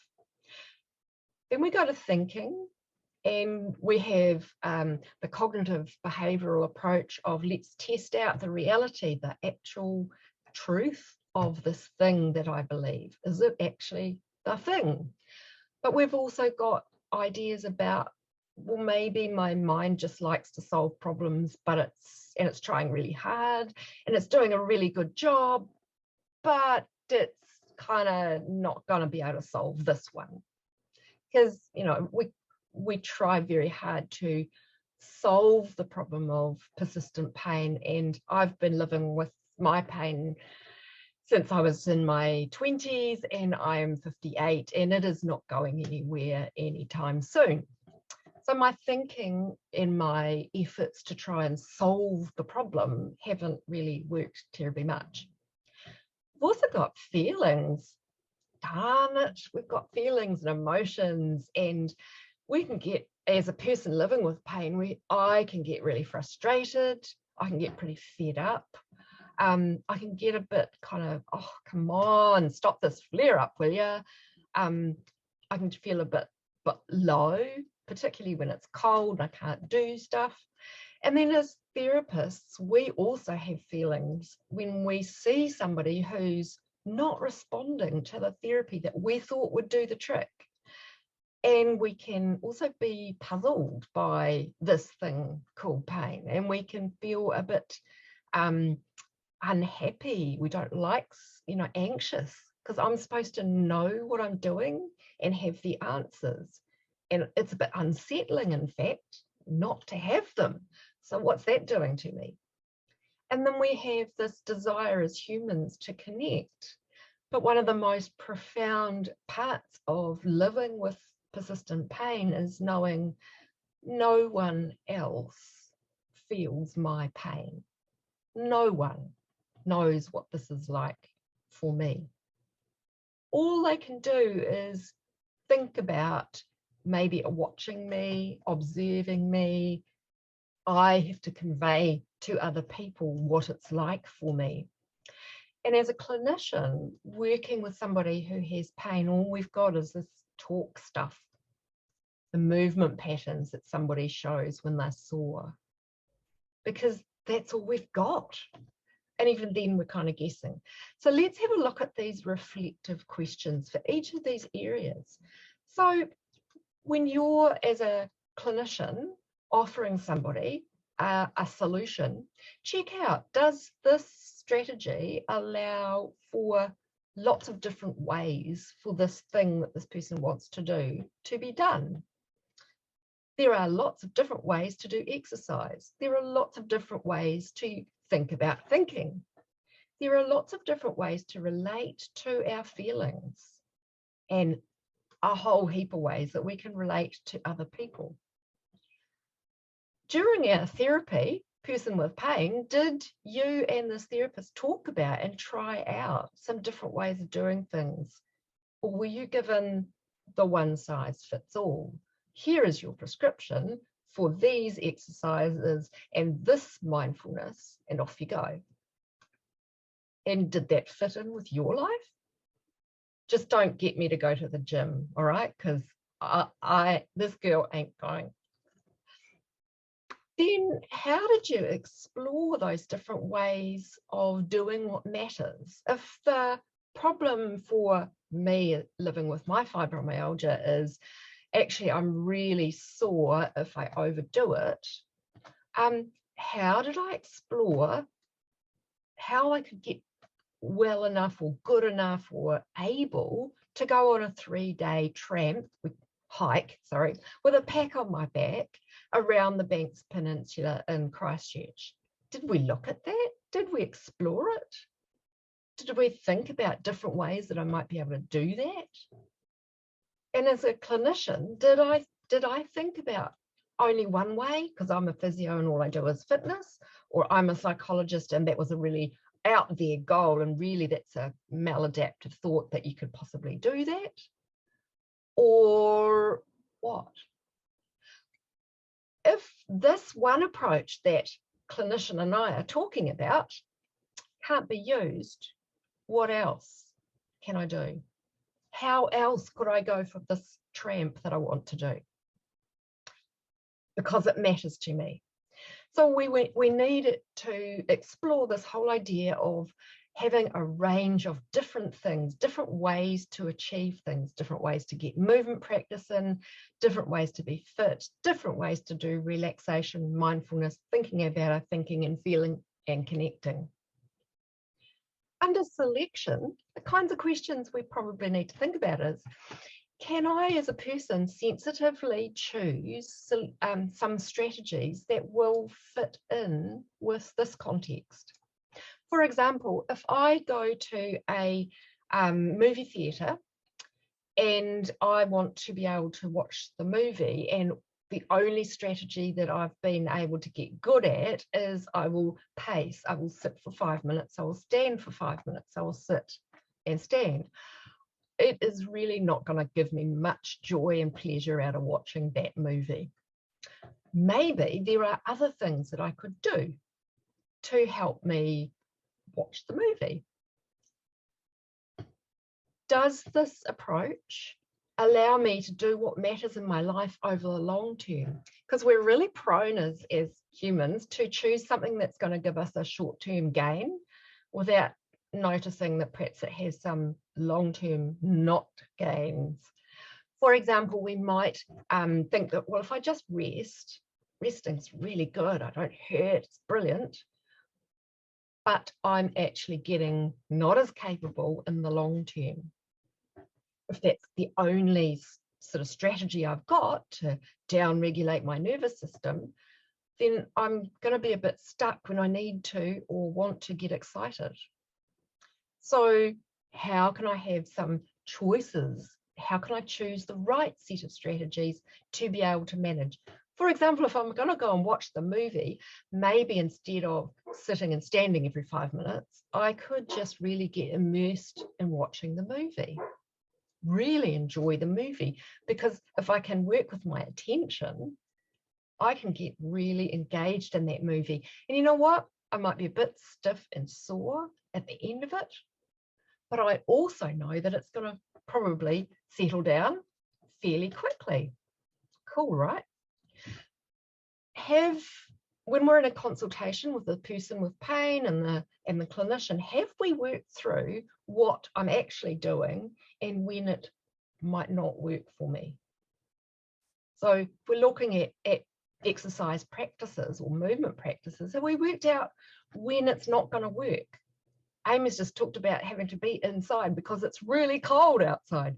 Perhaps going outside for a walk isn't the solution for today. During COVID lockdowns, we all had to learn how to do movement stuff in our own homes. If your only way of doing movement stuff is, in the gym, how do we help you choose those bits of practice, movement practice that you can do?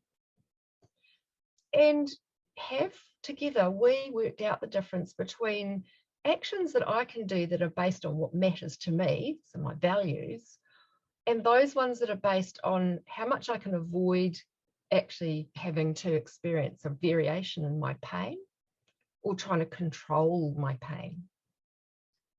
Because I know that if I want to try and control my pain, I just stop doing stuff. And that's really boring.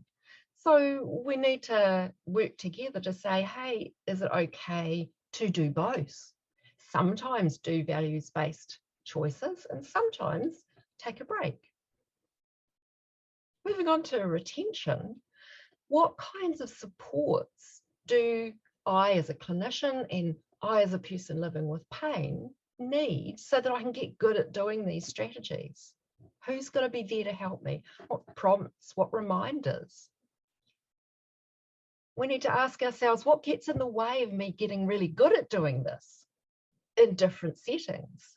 Because things that I can do in my home are very different from the things that I can do when I'm, say, on a long haul flight or when I'm in front of my family at Christmas dinner. Have we also looked at the short and the long-term impact of these strategies over time and context? The things that I wanted to do, and perhaps I did, to help me live with my fibromyalgia when I had 2 little kids, are a little bit different today as a 58-year-old with no grandchildren, damn it. I've got 2 adult children, so the kinds of things that the routines and patterns in my life have changed. And that means some of the strategies that I've used in the past might also change. And they'll probably change when I move on to being retired, so-called retired. Don't think this girl's going to retire. So perhaps we have to think about some ways that I can build in different ways, changes that keep me practiced at these different strategies over my lifespan. I want to be asked, what's helped you get really good at doing things differently in the past? Because I know that I can be a little bit set in my ways, that this is what works for me and I'm not going to look at anything else. But I had to learn those ways at one time. So what helped me? What cues helped me? What prompts helped me? I've been trying to get better at drinking water. I've got a phone app that reminds me that I need to drink water. That's cool. Couldn't do that 20 years ago. So in the final part of that retention kind of thing, as a reflective question is, have we talked about life in the future when the clinician's not there? Because I don't really fancy hanging around with my doctor all day long. for my whole life? Have we talked about what might help? What are those resources that can keep me on the straight and narrow? Have we really looked at the times when I don't do stuff in the way that I know is helpful? So setbacks. Have we looked at how I get back on track? And finally, the bit that I think occupational therapists in particular really relish looking at is the different contexts. Life is not the same. We don't just all live in a physio clinic or a little psych office or a doctor's surgery. What context have we talked about in my life?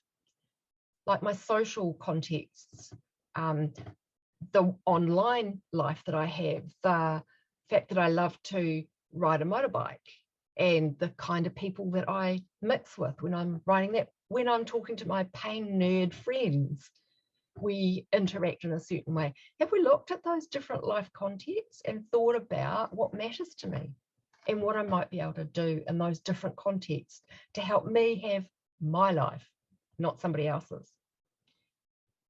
And have we together, clinician and I, paid attention to what it feels like inside of my body and outside of my body, with a sense of curiosity, because the inside of me is a context. Things feel weird when we start doing a new way of doing things initially. And if we're learning a new strategy, for example, getting up and walking around a bit more often, and then we go into a church where it's very quiet and everybody is sitting for the entire service, is that, what's it like for me to say or to do this? I'm going to get up and move because that would help me. Have we talked about that in our consultation? Have we worked out when and where different strategies might be best used? And what happens when fears, expectations and beliefs show up? How can I, person with pain, still move towards what matters for me? And clinician, have we talked about how this person can continue to move towards something, even if they can't achieve that goal right now? These reflective questions, by the way, are going to be available for anybody who wants to look at them. I think they'll be helpful for us just to talk together. Finally, foundation principles. To me, it means that the person with pain is the expert in what matters in their life.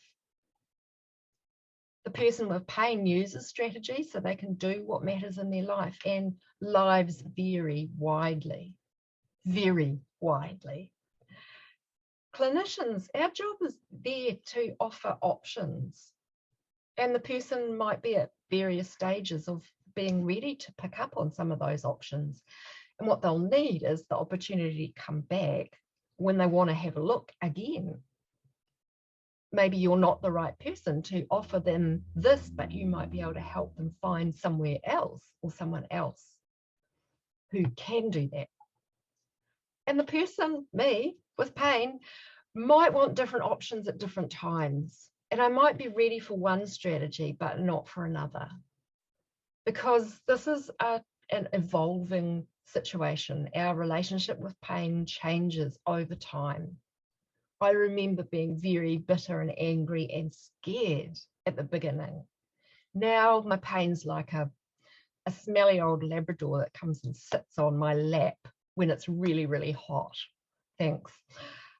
I still love it, but you know, go away.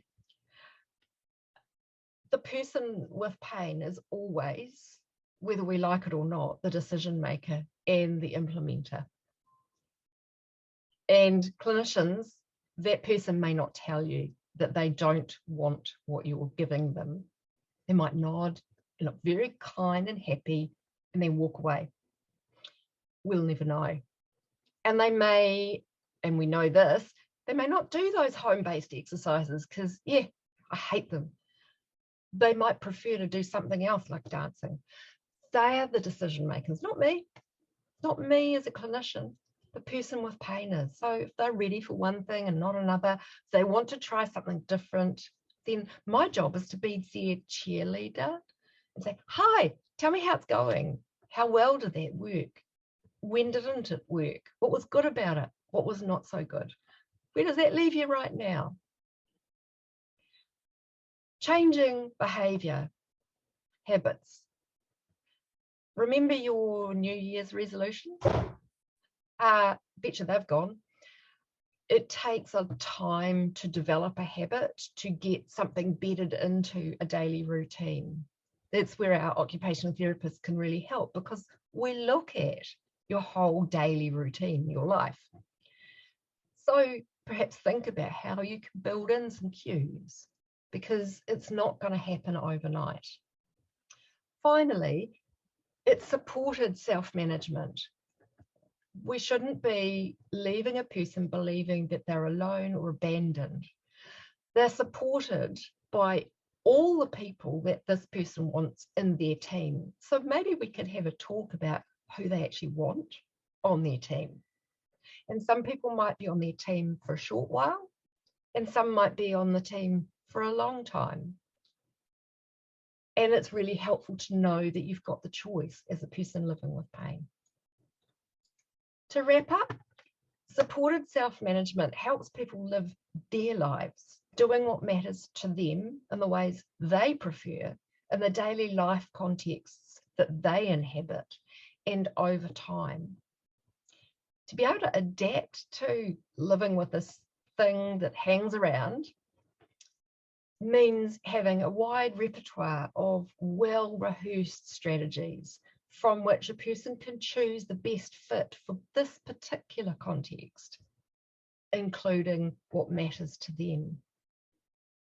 And the skill that we probably don't ever talk about very much is this ability to step back, metacognition, to step back and think, what else could I do? While being skilled at identifying what's inside me and how I'm feeling today, and what's outside of me and what's around me. We need to probably work a bit harder on helping people develop that metacognitive capability. And finally, learning through experiences in the real world context needs support. We can't expect people to learn something in an office and apply it in daily life without having somebody go through, how are you going to do that? Thank you so much. It's been a pleasure to be part of this conference. Well, thank you, Bronnie. Thanks very much for an excellent presentation. Keith, have we got any questions at all for Bronnie at all?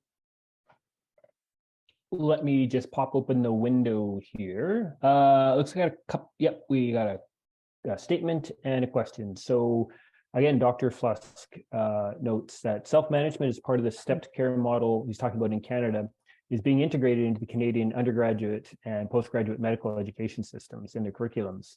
And he talks that he's currently at a summit in Ottawa speaking on this. So things are happening, which is a start. Yay, Canada. We have a question here from Deb Thompson. She says, I found getting that team of supported medical professionals, et cetera, to be the hardest part of living with pain. Now, she says, any hints, Bronnie?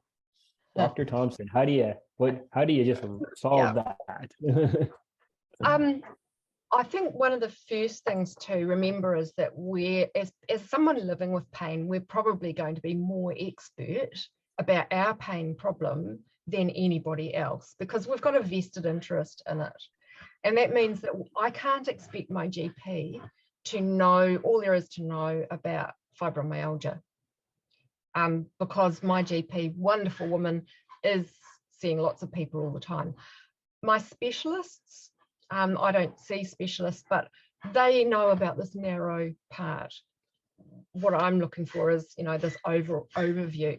So the first thing is to know that probably will be the person who knows most. Then I think about using people's expertise for what it's worth. I may not want to have a long-term relationship with a rheumatologist, for example, particularly if, I know that there's not many advances in how we manage fibromyalgia. It's pretty much the same. So, there's probably not that much point. and finding someone else. I might want to have someone else who is knowledgeable about pharmacology. And so I might want to see a pain specialist, or I might talk to a pharmacist. So I might choose those people. And I don't think there's a nice little, here's my checklist here. You're in, or you're at. If you answer enough of these right, I'll be your patient, because probably health professionals would run a mile. We're a little bit precious about people who seem to be quite assertive. I think we need to be if we're living with pain, because this is my body, my life. This is about what I need and want. So advocating for myself. So developing some skills to advocate is important. So I think it's for me, it's been about recognizing that I probably won't have a big team of health professionals on my personal team. I do have my partner. I have my wonderful online community who are always there. If I'm having a rough time, I will do a little bit of a whinge and a moan. But I also look at that fairly carefully too, because I don't want to have, I don't want to live in a pity party, because that just gets really sad. And then I start feeling sad, and then I just want to give up. I don't want to do that. So I kind of dip in and out, and I treat, social media the same. I just jump in and have a bit of fun, get what I need, then dip out. And then I think too, it's about if this person isn't going to listen to me, if they've got their face towards their computer screen and they're typing and they're not actually listening, I probably see them for as little time as possible, and I back out. If I find that what they've written down in the report and what they've said to me face to face are two different things, I'm probably not going to trust that person terribly much. And so I will say, I don't want to go see you. If I do need somebody that I want to work with, I probably will talk to other people. I certainly did that. So I've just had an ADHD diagnosis, and I've done that by finding out who can I talk to, who are the psychiatrists who will look at me seriously and take me seriously, and not treat me like you're far too good at what you're doing, so you clearly can't have ADHD. And I think it's the same with pain. We just need to use the words of other people, family members, people with pain, the resources that we have around to help us build that team.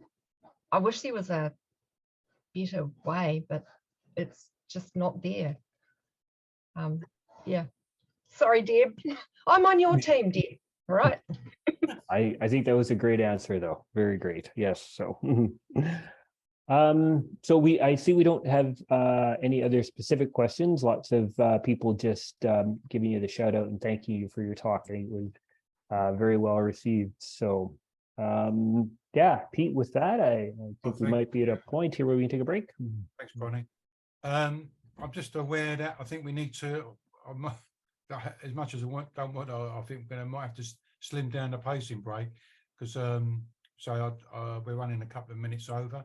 So I've got young Fiona with me, another good friend of mine. Hello, Fiona. How are you?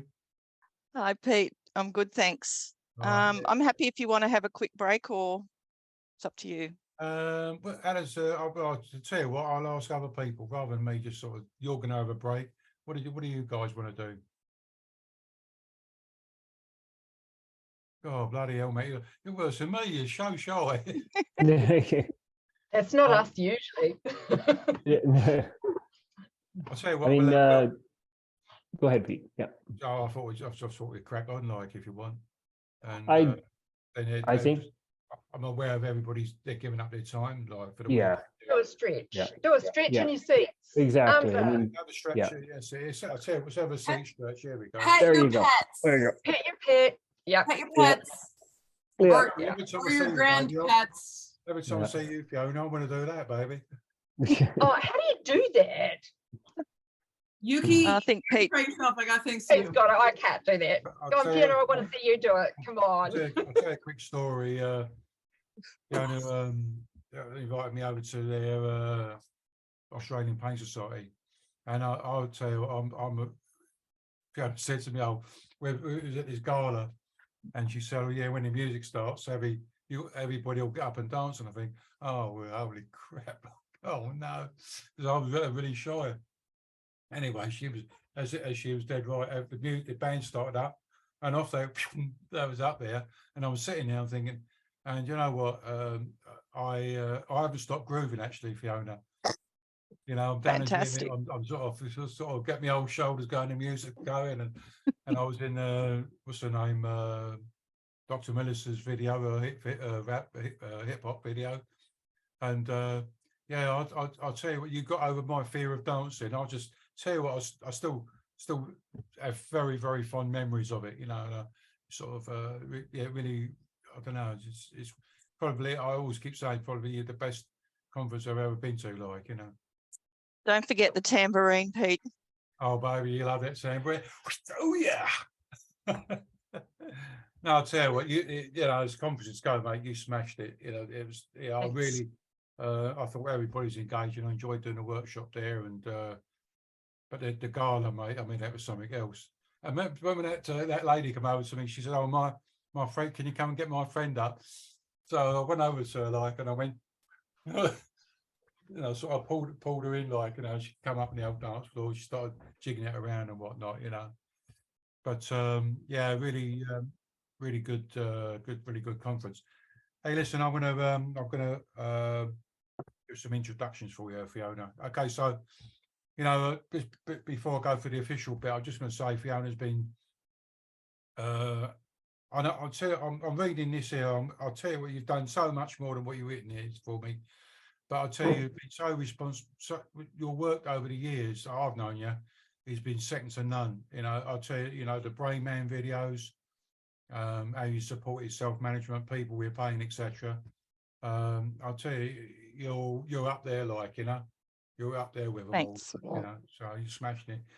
So listen, Fiona, so Fiona is currently the Vice President of Chronic Pain Australia and long-standing board member for over 12 years in various roles. Fiona is also a clinical nurse consultant in pain management, working in all aspects of pain service delivery over 25 years. 25 years, that long? Yeah. She has a passion for advocating for people with lived experience of pain, which includes herself, family and friends. This is evidenced by her own ongoing clinical and consumer representation on various peak national and state-based pain-related committees, working parties and task forces. I mean, how do you get spare time there, kid? I don't know. It's, yeah, well, it's for a good cause. So yeah, you know, to me, you're, yeah, I know. Well, I think you're, you know, you're one of the greats. Like, you know, you're a legend, mate. You're a legend. You should be a legend over there in Australia. You're a legend in my heart, anyway, baby. thanks. So, I'm gonna, before I get too lushy with you, I'm gonna hand over to you so you can do your bit on the presentation. All right. Thanks, Pete, and thanks, Keith and Pete, for inviting me. Can you see the screen that we've got there? It's fantastic. Yes. Okay. So I'm taking a little bit of a different take to the self-management theme for this conference. And I'm actually going to be representing Chronic Pain Australia, of which I'm just the immediate past president as well of. And as Pete said, I've been on the board for 12 years. But I think we're moving in a very positive direction in Australia. So I think what I want to try and show it that this is a bit of an example of how advocacy for people with lived experience of pain can be done through a pain advocacy organisation. So as we know that the ways that what we're looking at this supported self-management, what does it look like? So ways people living with persistent pain and health professionals, including the social care services encouraging, supporting and empowering people to manage their ongoing physical, mental health conditions in partnership with their health and social team. So as I mentioned, I'm looking at how we do that through this pain advocacy organisation, highlighting the importance of empowering and promoting the lived experience to enact change. And I'll get on to how we came about our AAA strategic intent for change in Australia. And I hope this might be an example for some other organisations throughout, the world really, internationally. So I can't talk about Chronic Pain Australia without talking about our founder, who is Dr. Coralie Wales, who as recently as last week was awarded the Medal of the Order of Australia, one of the very prestigious 2023 Australia Day Honours list, for her tireless work to the community of health and pain. And she founded the organisation in 2001, but registered in 2006 as a not-for-profit charity and non-government organisation in Australia. And it was interesting recently that when Coralie talked about and we interviewed her for her Australia Day Honours, she actually said, the reality is I didn't choose to work with people in pain. Their reality knocked on my door and she couldn't ignore it. And that really resonated with me, because I think working with people in my clinical situation really made me gravitate towards this organisation as well. And to this day, we still continue to be driven by volunteers. So all up to the volunteers themselves. So we consider ourselves the national voice for Australians living with chronic pain. I know the chronic pain thing is a bit of an issue. I know, Pete, you refer to it as persistent pain, but in Australia, it seems to be a general accepted term, chronic pain. So our vision is to improve the quality of lives of people living with pain. Our mission is that we believe that no Australian should live with chronic pain in isolation or without access to the high level of resources and particularly affordable healthcare. So we're dedicated to supporting Australians to help manage their pain and preserve their dignity and self-respect, regardless of age, gender, culture, belief, rural and regional or socioeconomic background. So therefore, our purpose is to improve this by enhancing knowledge and understanding to the community and government of what it's like to live and manage chronic pain. And this is also amongst health consumers and their families, friends, and other health professionals. And we do this by our commitment to assisting and empowering chronic pain warriors to work towards supported self-management of their pain. We advocate and we do this by providing accessible engagement opportunities for people in pain to be connected, validated and empowered, and partnering with researchers, peak bodies, policymakers and organisations to reduce the burden and improve health outcomes for the chronic pain community, and advocating for the rights of people living with chronic pain and ensuring that their voice of the lived experience is acknowledged and amplified, and destigmatising the experience of patients living with chronic pain across the general community. And this, one of our major events is our National Pain Week activity in the last week in July, which we've been running for the last 10 years. So we have a website which we've just relaunched and rebranded, which we have lots of resources on. I'm sure there's some relevant material in there for people from the international perspective as well. We've just recently launched a Missed Pain podcast because we realised in our National Pain Survey that only 85% of the respondents were female, and we found that we know that a lot of men also have and experience chronic pain. So we thought this might be an opportunity to try and target them, and that's going really well at the moment. We also do a lot of research promotion and collaboration.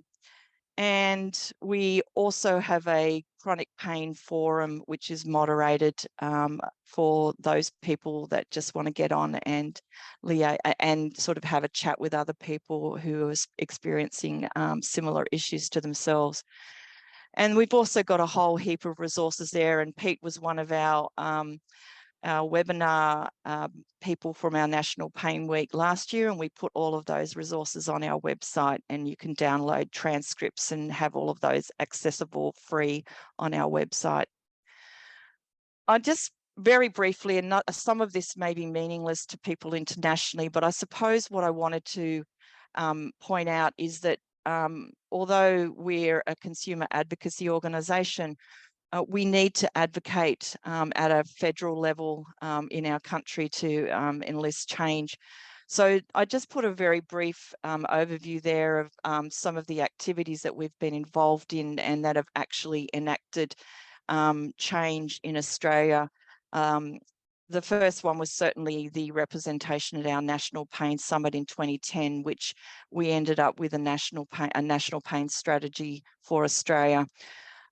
So a lot of other work has been ongoing in and around, particularly the opioid and codeine upscheduling in Australia, which has impacted quite significantly on our pain community, and other issues in and around new legislation with cannabis. But we've also been very fortunate to be involved in informing the National Pain Education Strategy for Australian health practitioners, and also working around a National Pain Alliance. And our most recent one has been a collaborative submission to government around priority of funding 31 of our primary health networks for pain management, self-management programs, which I'll talk about a little bit more. So all of our work is all born and informed out of the lived experience. So this lived experience is essential. So as I said, we're the national voice.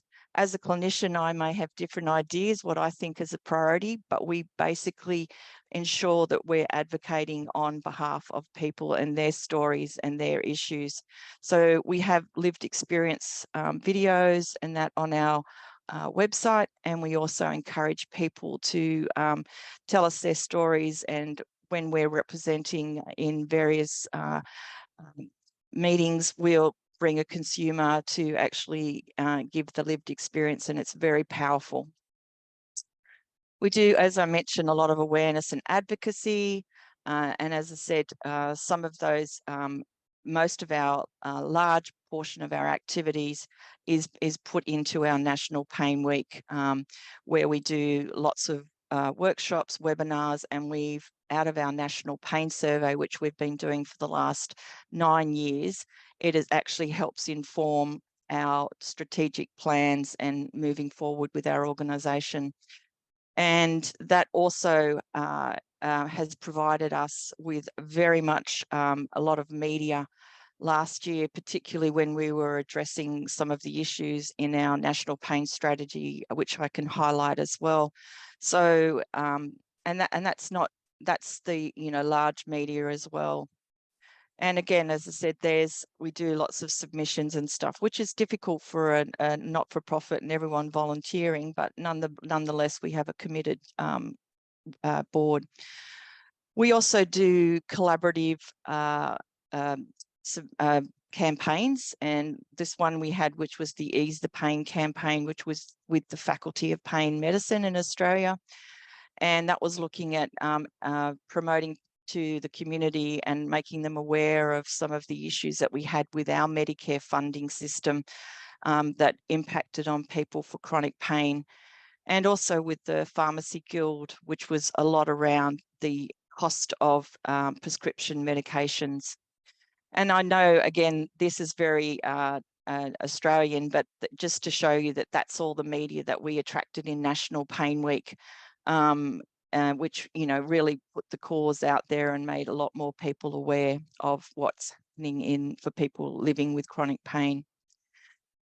As I mentioned, our big focus every year, and what we're also known for, and a lot of people wait for this survey results, is our National Pain Survey, which started originally with a Pain is Not Invisible project, which is the first brochure one that you can see there. And then we've done various campaigns around the Faces of Pain of National Pain Week. and our recent National Pain Week survey results, all of which are all available on Chronic Pain Australia's website. So this is some of the issues which have come up out of the report that I just highlighted, that these are the issues that we then take to the media and to government and advocate on behalf of people living with pain. So stigma has always been a really big issue. And some of the issues, like, 45% of people felt that they was being stigmatized by their GP. And also, a large portion, 53% of respondents experienced stigma from their family. So these are the issues which we bring out in the media and highlight to the community, so that it makes people far more aware of the issues and that we can hopefully advocate for change in that area. The other one that we've had, for those of you unfamiliar, but in Australia, there's been a lot of changes in our legislation around opioid prescribing and legislation changes. So although the government, put in various forms of legislation, the reality is that there's actually been a lot of people who were forced opioid tapered. These are people who've been taking their medications appropriately for a very long time, and now all of a sudden, out of some fear issues and some possible big brother, stick approach from government, many GPs have just basically either abandoned patients and or have just forced tapered people, which has caused obviously a lot of people to suffer unnecessarily.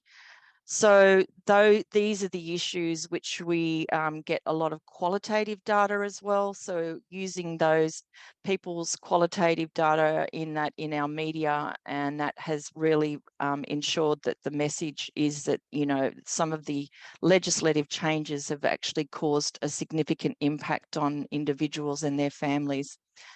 And then the other big issue that came up for us was that a lot of people now are taking other medications and self-medicating with alcohol and cigarettes and non-medicinal cannabis. So it's created some other concerns and problems. This one was around the affordability issue, and I won't go into a lot of detail here, but what it really did do was highlight that people in rural and regional areas in Australia have lots of issues around accessing health, and it's also costly for them to attend various pain clinics. And a lot of people have got a lot of out-of-pocket expenses. I will mention one there that 70% of respondents went without food to afford medicines and healthcare. And again, this allowed us to take to government and raise these issues for people. And I'm sure this is an international problem, that people are finding that the affordability issue, and the economic situation we're in, are actually finding, that they're having to make choices about, food, fuel and rent, as opposed to their healthcare. So this allowed us, Chronic Pain Australia, then to come up with what we refer to now as our 3-year strategy, which is around a AAA standard of care based on those findings over the numerous years with our National Pain Survey. So awareness, so we want to do better at educating best practice around assessment, treatment and guide to self-management of chronic pain. We want better accessibility through specialised multidisciplinary care, regardless of location, age, gender, culture or ethnic background. And we want to make sure that it's affordable, equitable, and that people have appropriate access to chronic pain treatment, no matter their social economic status. So we came up with this strategy, which I mentioned previously, where we developed a collaboration with Pain Australia, the Sydney University Menzies Institute and Australian Pain Management Association, another consumer organisation, to advocate to government around showing them how difficult it is for people living with pain and possible solution for them to help assist those people in those 3 A areas. So what we did is that we asked and we've just had a recent meeting where we've asked the government to invest in primary care. That's we have what they refer to as primary health networks, of which there are 31 of those across Australia. So we've asked them to fund one chronic pain program and multidisciplinary clinicians to be in every one of those primary health networks in Australia, so that people can access appropriate and affordable pain management, closer to home. So we're in the process of hearing how that may go. But as I said, this is sort of some of the material that we provided in our document to government, which was based on our survey results, and to highlight the issue with them, which I suppose allowed us to actually get an interview with government to actually discuss the issue further and put forward a proposal. So the recommendations, I won't go into those in a lot of detail, but it's probably what just makes up the core the core issues that are affecting everyone across the world in regards to what is required for better pain management for individuals. But in Australia, obviously telehealth is another major issue, so we've also asked for a lot more access to that, and if anything, COVID has shown us that that is another option, although not everybody in Australia, because of our terrible broadband and our large geographical issues, it's not for everybody. So that's why we opted also for the 31 PHNs to at least have a link there for people. And certainly policy change is another big issue around making sure that people aren't, like the opioid legislation, that just because something's been changed, that government is opening to listen to ensure that there is changes that won't impact people as much. So basically that was a very brief summary of what we've been able to achieve thus far, and it's an ongoing process.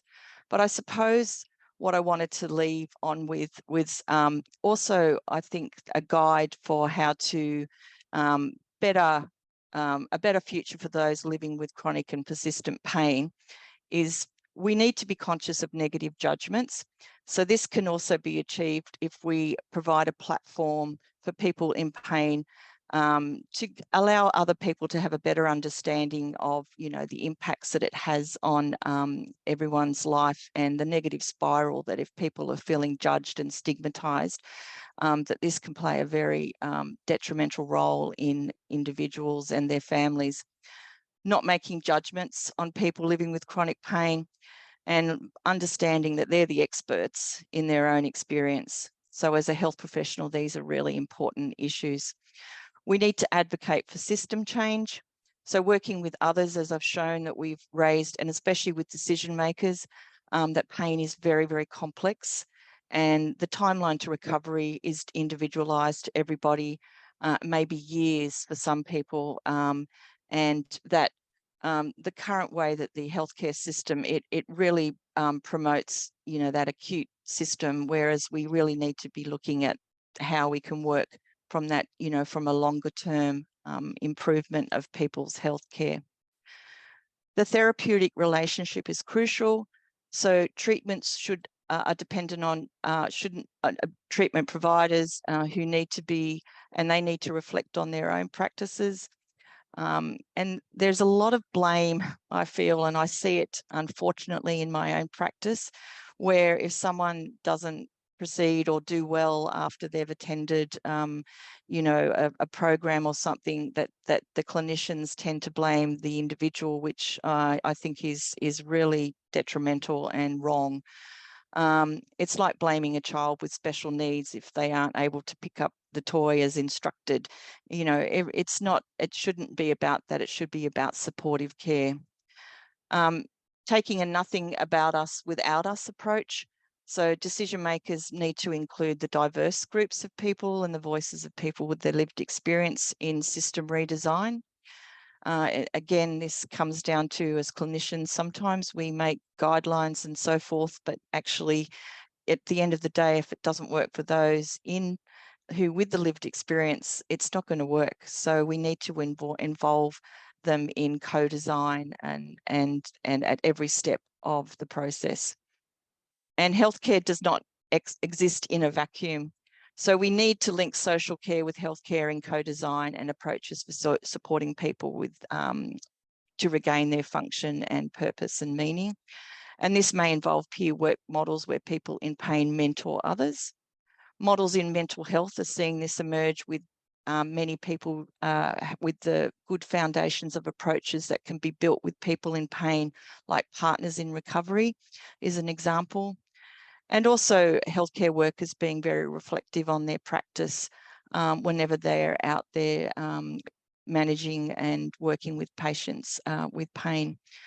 And a lot of integrated models need to be more integrated, so there's a better understanding of people and their social situation and their, such as their poverty issue and their socio-economic situation, and their, they might have a disability and all of those issues. So just a very brief overview, and hopefully that's just sparked a few, thoughts from people, but I'm happy to take questions, and I've just also left my details of my email and organisation if anyone wants to get in contact in the future.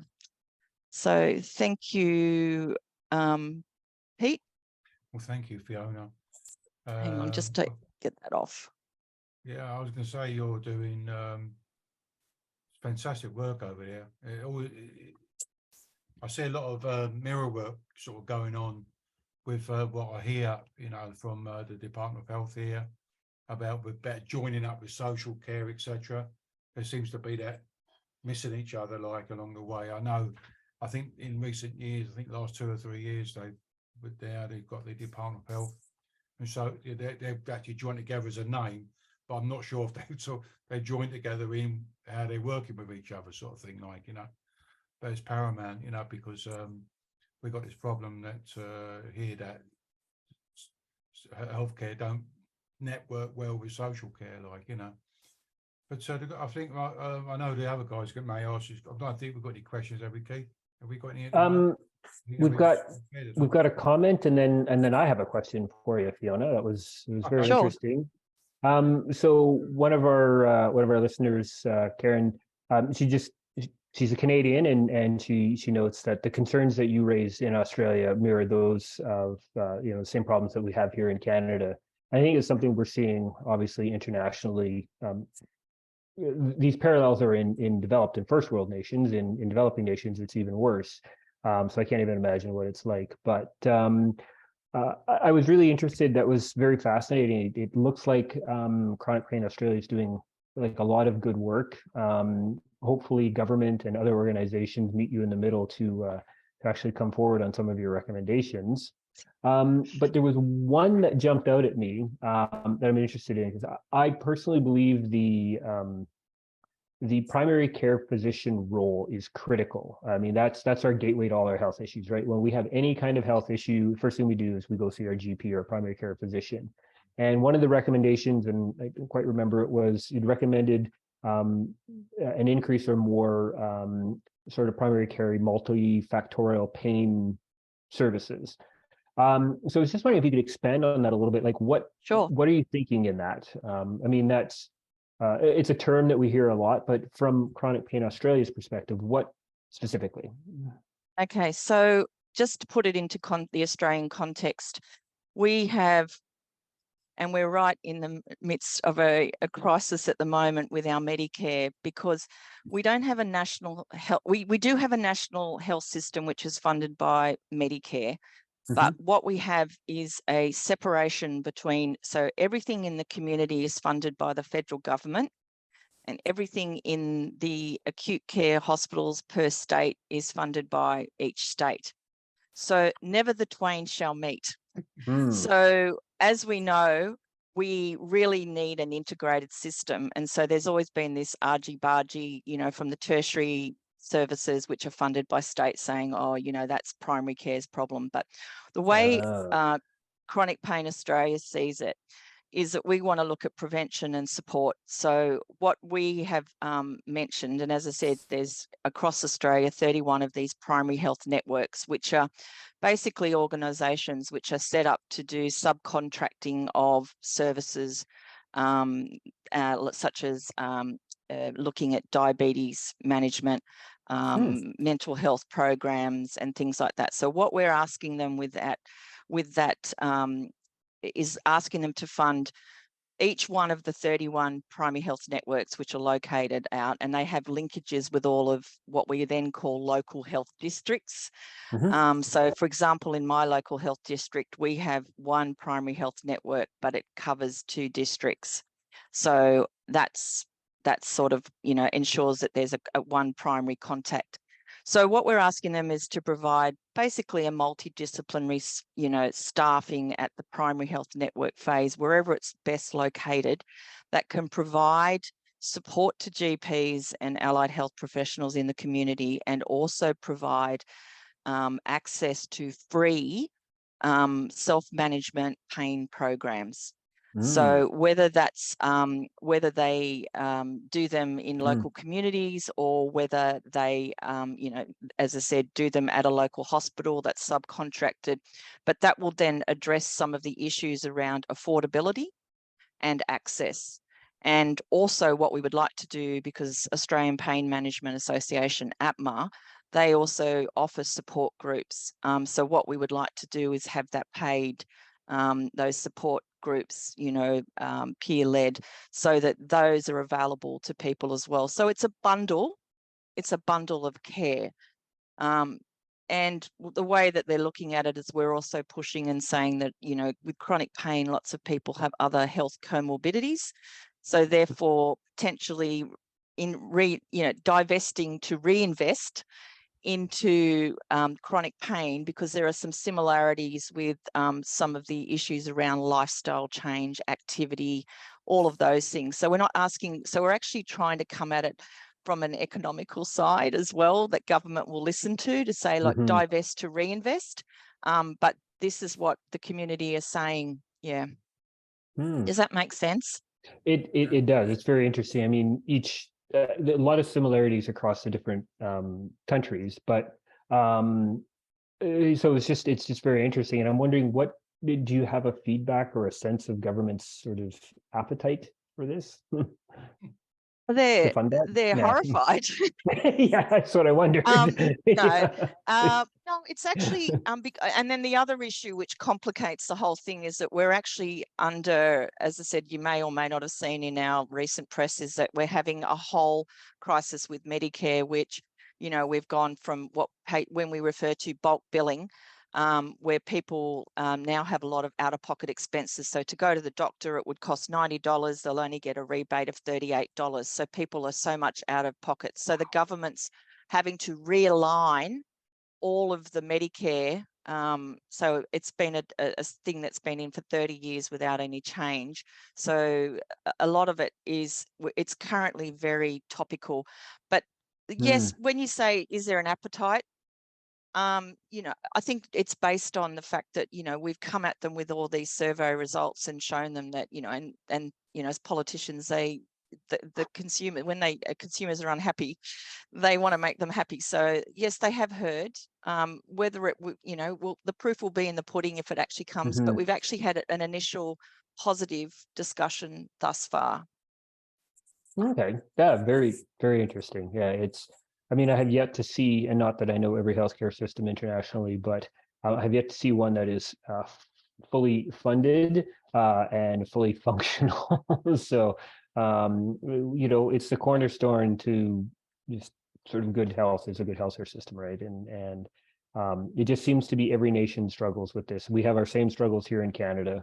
I'm happy with what we have, but could it be better? Absolutely. So, yeah. I think, the interface between state and national funding is where I think it's a disaster. And we Mhm. should just go. And I know that there's issues with the NHS as a national system, but they are looking at making some recommendations based on the NHS around registering with the GP. But as I said, over the last couple of years, and then medications have gone up. And as I said, we'll repeat our national pain survey that we did last year, and again see whether there's been any changes. And we also tend to highlight another topical issue in that survey as well. And, you know, as I said, the media that we get around it helps us leverage government. And last year was our best year yet. So we'll hope to continue with that. Right. Politicians don't typically like to be looked at disfavorably. I mean, that's, you know, you can't ever win as a politician, but if you have the masses sort of speaking loudly enough, hopefully they'll listen. So it was very interesting. It looks like, you know, the Chronic Pain Australia is doing some amazing work, and you know, I hope you get the outcomes that you're striving for. So yeah, me too. Yeah, I'm sure. Thank you. Pete, I'm looking here. I see the polls up. I don't see any other specific questions in the chat. Don't bother. I haven't done that correctly. I've left up choice 1, choice 2, or what does that mean? So I think I'll do when I'll send out the link to the webinar. Okay. I'll send out the like the feedback form, etc. So I'll have that on there. Before we go, Fiona, can I ask you what's oh yeah, it's back up there again now. Yeah, by the way, if you're doing a poll, choice 1 is yes, choice 2 is no. Okay, so or something like that anyway. But what I was going to ask you, something was kicking off here a little bit is this medical cannabis business. Oh, and I mean, we've got adverts on the TV now, and right. when I'm asking about it, I'm asking because I come from I've got an addictive background, and I've had problems with stuff over the years, like, you know. And I know that constant use of something, my body will get used to it. Now, I know they say they've taken it, they've done something to the cannabis to take the addictive part out of it. Whether they have or not, I don't know. But my feeling is that when you're taking something, your body will get used to it. But are people taking medical cannabis to replace opioid usage, drink, you know, alcohol, you mentioned? Drugs, yeah, as you said, one of our questions we were really interested in seeing, because of the forced tapering issue and the opioid legislation. So one of the questions is, we asked, number one, you know, has it impacted you? And if you have been, you know, not taking your opioids, what else was prescribed, or how else were you managing your pain? And as I showed you there was over 28% of people who said they were taking medicinal cannabis, which is very controversial here, because when you actually drill down to that, and I think that's what we're going to ask another clearer question, people say they're taking medicinal cannabis, but it's actually not medicinal prescribed cannabis. It's cannabis that they're taking for medicinal reasons. So so that's another level. And as I said, no judgment or anything like that. But so that's something that we need, because in Australia, to be on medicinal cannabis, and I think they've had over 300,000 people who've been prescribed it for various conditions, it is extremely expensive and can cost up to $300 to $400 a month. So hence, people saying, I take medicinal cannabis, we're not sure how much of that is prescribed medicinal cannabis or how much of it is actual John Bob down the local pubs giving me a bit of bush and, you know, that sort of stuff. So so no quality control. And the other issue was that, as I said, I think it was very high, that over, you know, 49% or something of people said that they were self-medicating with alcohol now that they had been removed, you know, from their opioids and that. So we very much highlighted all of those issues.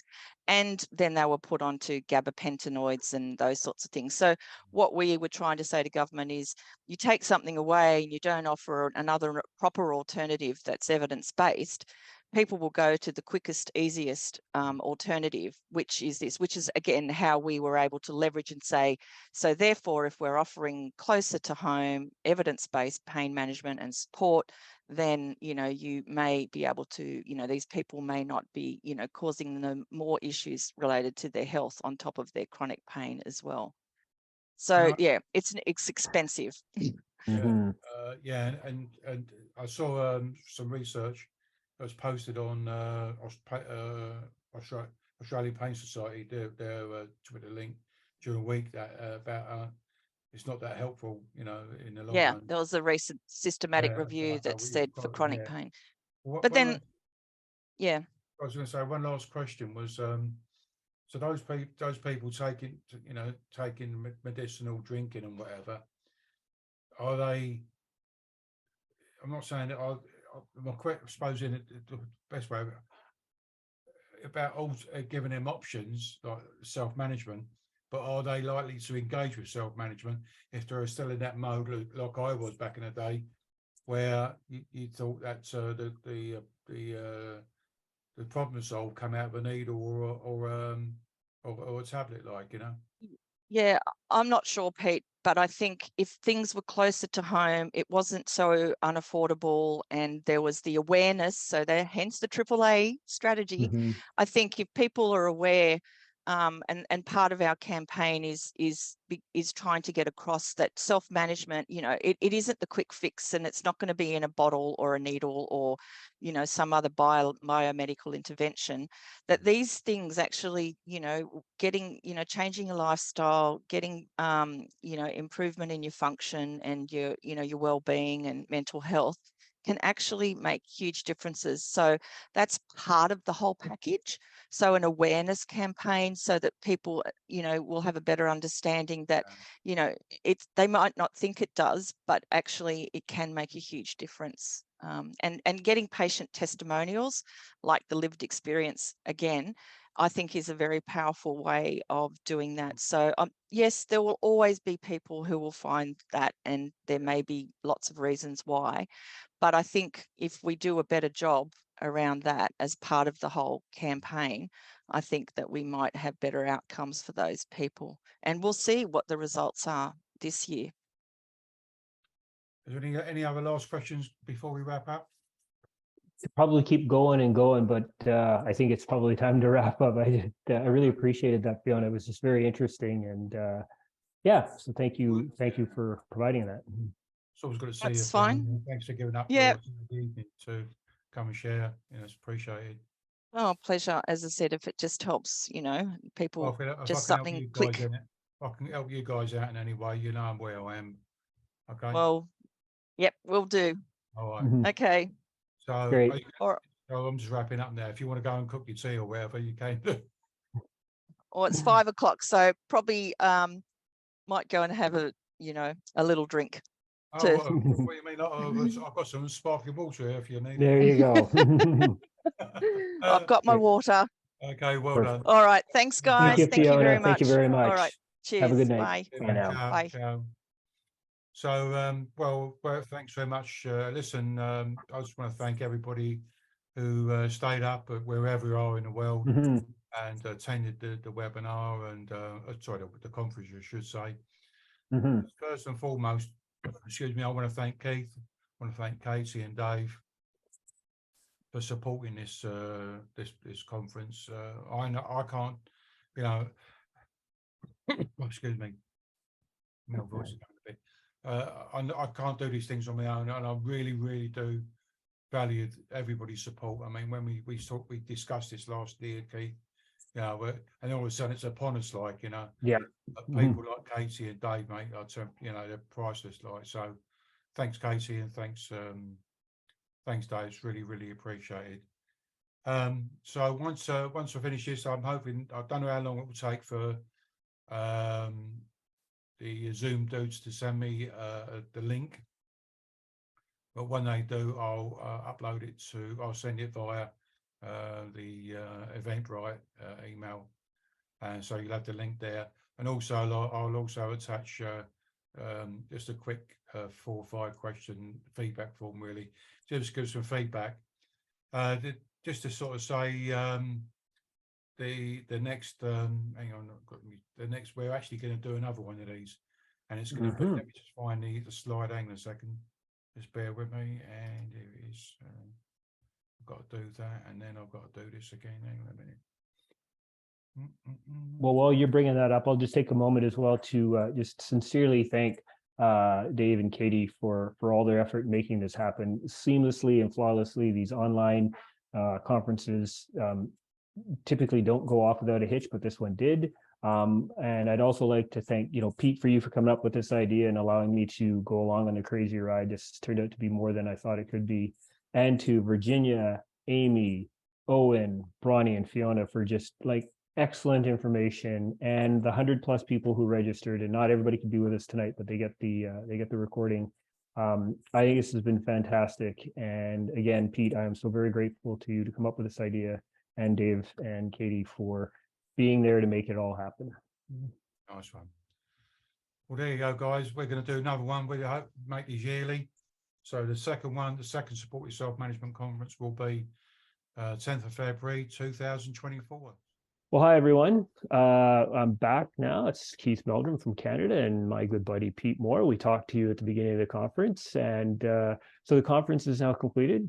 Thank you for joining us, whether you were able to join us live, which we really appreciated, everybody there, or if you weren't able to make it, you've got the recording, and we hope you've had a chance to take a look at it now. So, Pete, I am blown away. That was incredible. That was more than incredible. It was absolutely amazing. We had such a great lineup of presenters. Like you said, we had Virginia, Amy, Dr. Williamson, Dr. Bronnie Thompson, Fiona.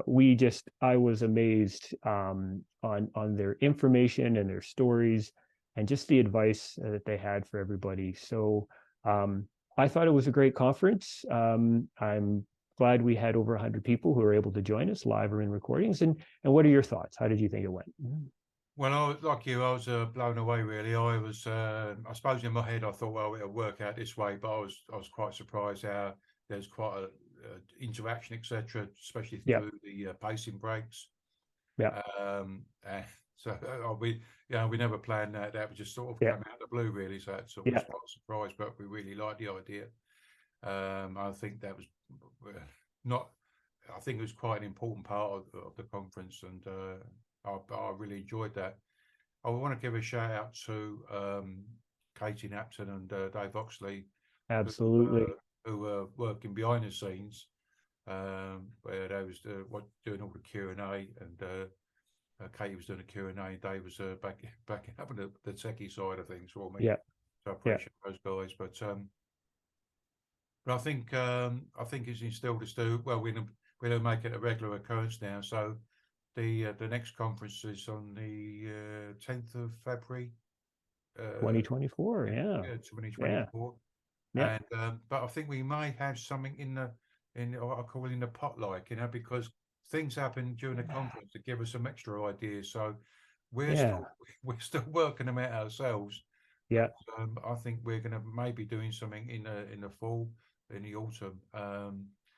Something a little bit similar, but we're going to do the conference every year now around time. But we've got some other ideas that we want to try out as well. I think they're really going to like it, Keith. Yep. Yeah. Here you and I go again on a Sunday, getting our little heads together and scheming. But like you said, Pete, it comes from what we saw happen in the conference. So we'll maybe sort of break some other things out and have them stand alone. But we saw the success of the conference, and just the passion from all our presenters, and their commitment to working together. So I'm excited about doing this in February, and as we work together on what our plan is for the fall of 2023. So I'd like to take this opportunity to, like you say, thank you, Pete, for having this idea. Dave and Katie, because absolutely, they were up in the middle of the night in the UK. It was the middle of the night for these people, and they just trooped on as you did. And I would like to thank everybody who signed up and who joined us. We really appreciate it. And, you know, keep your eye out in this space and other social media channels for what you and I've got coming up next through 2023 and 24. And before we go, just a reminder, we're doing workshops throughout the year, myself and Keith, and doing like pain toolkit workshops for healthcare professionals and also people with pain, building up their confidence so that they can self-manage their pain a lot better anyway. So keep an eye out on the pain toolkit feed on social media and on the website for activities that we're doing this year. Okay, so there you go, Keith. We're going to sign off. Yep. All right. Well, thanks everybody. Thanks for joining us. And till the next one, we'll see you then. See you later, guys. Be cool and groovy. Ciao.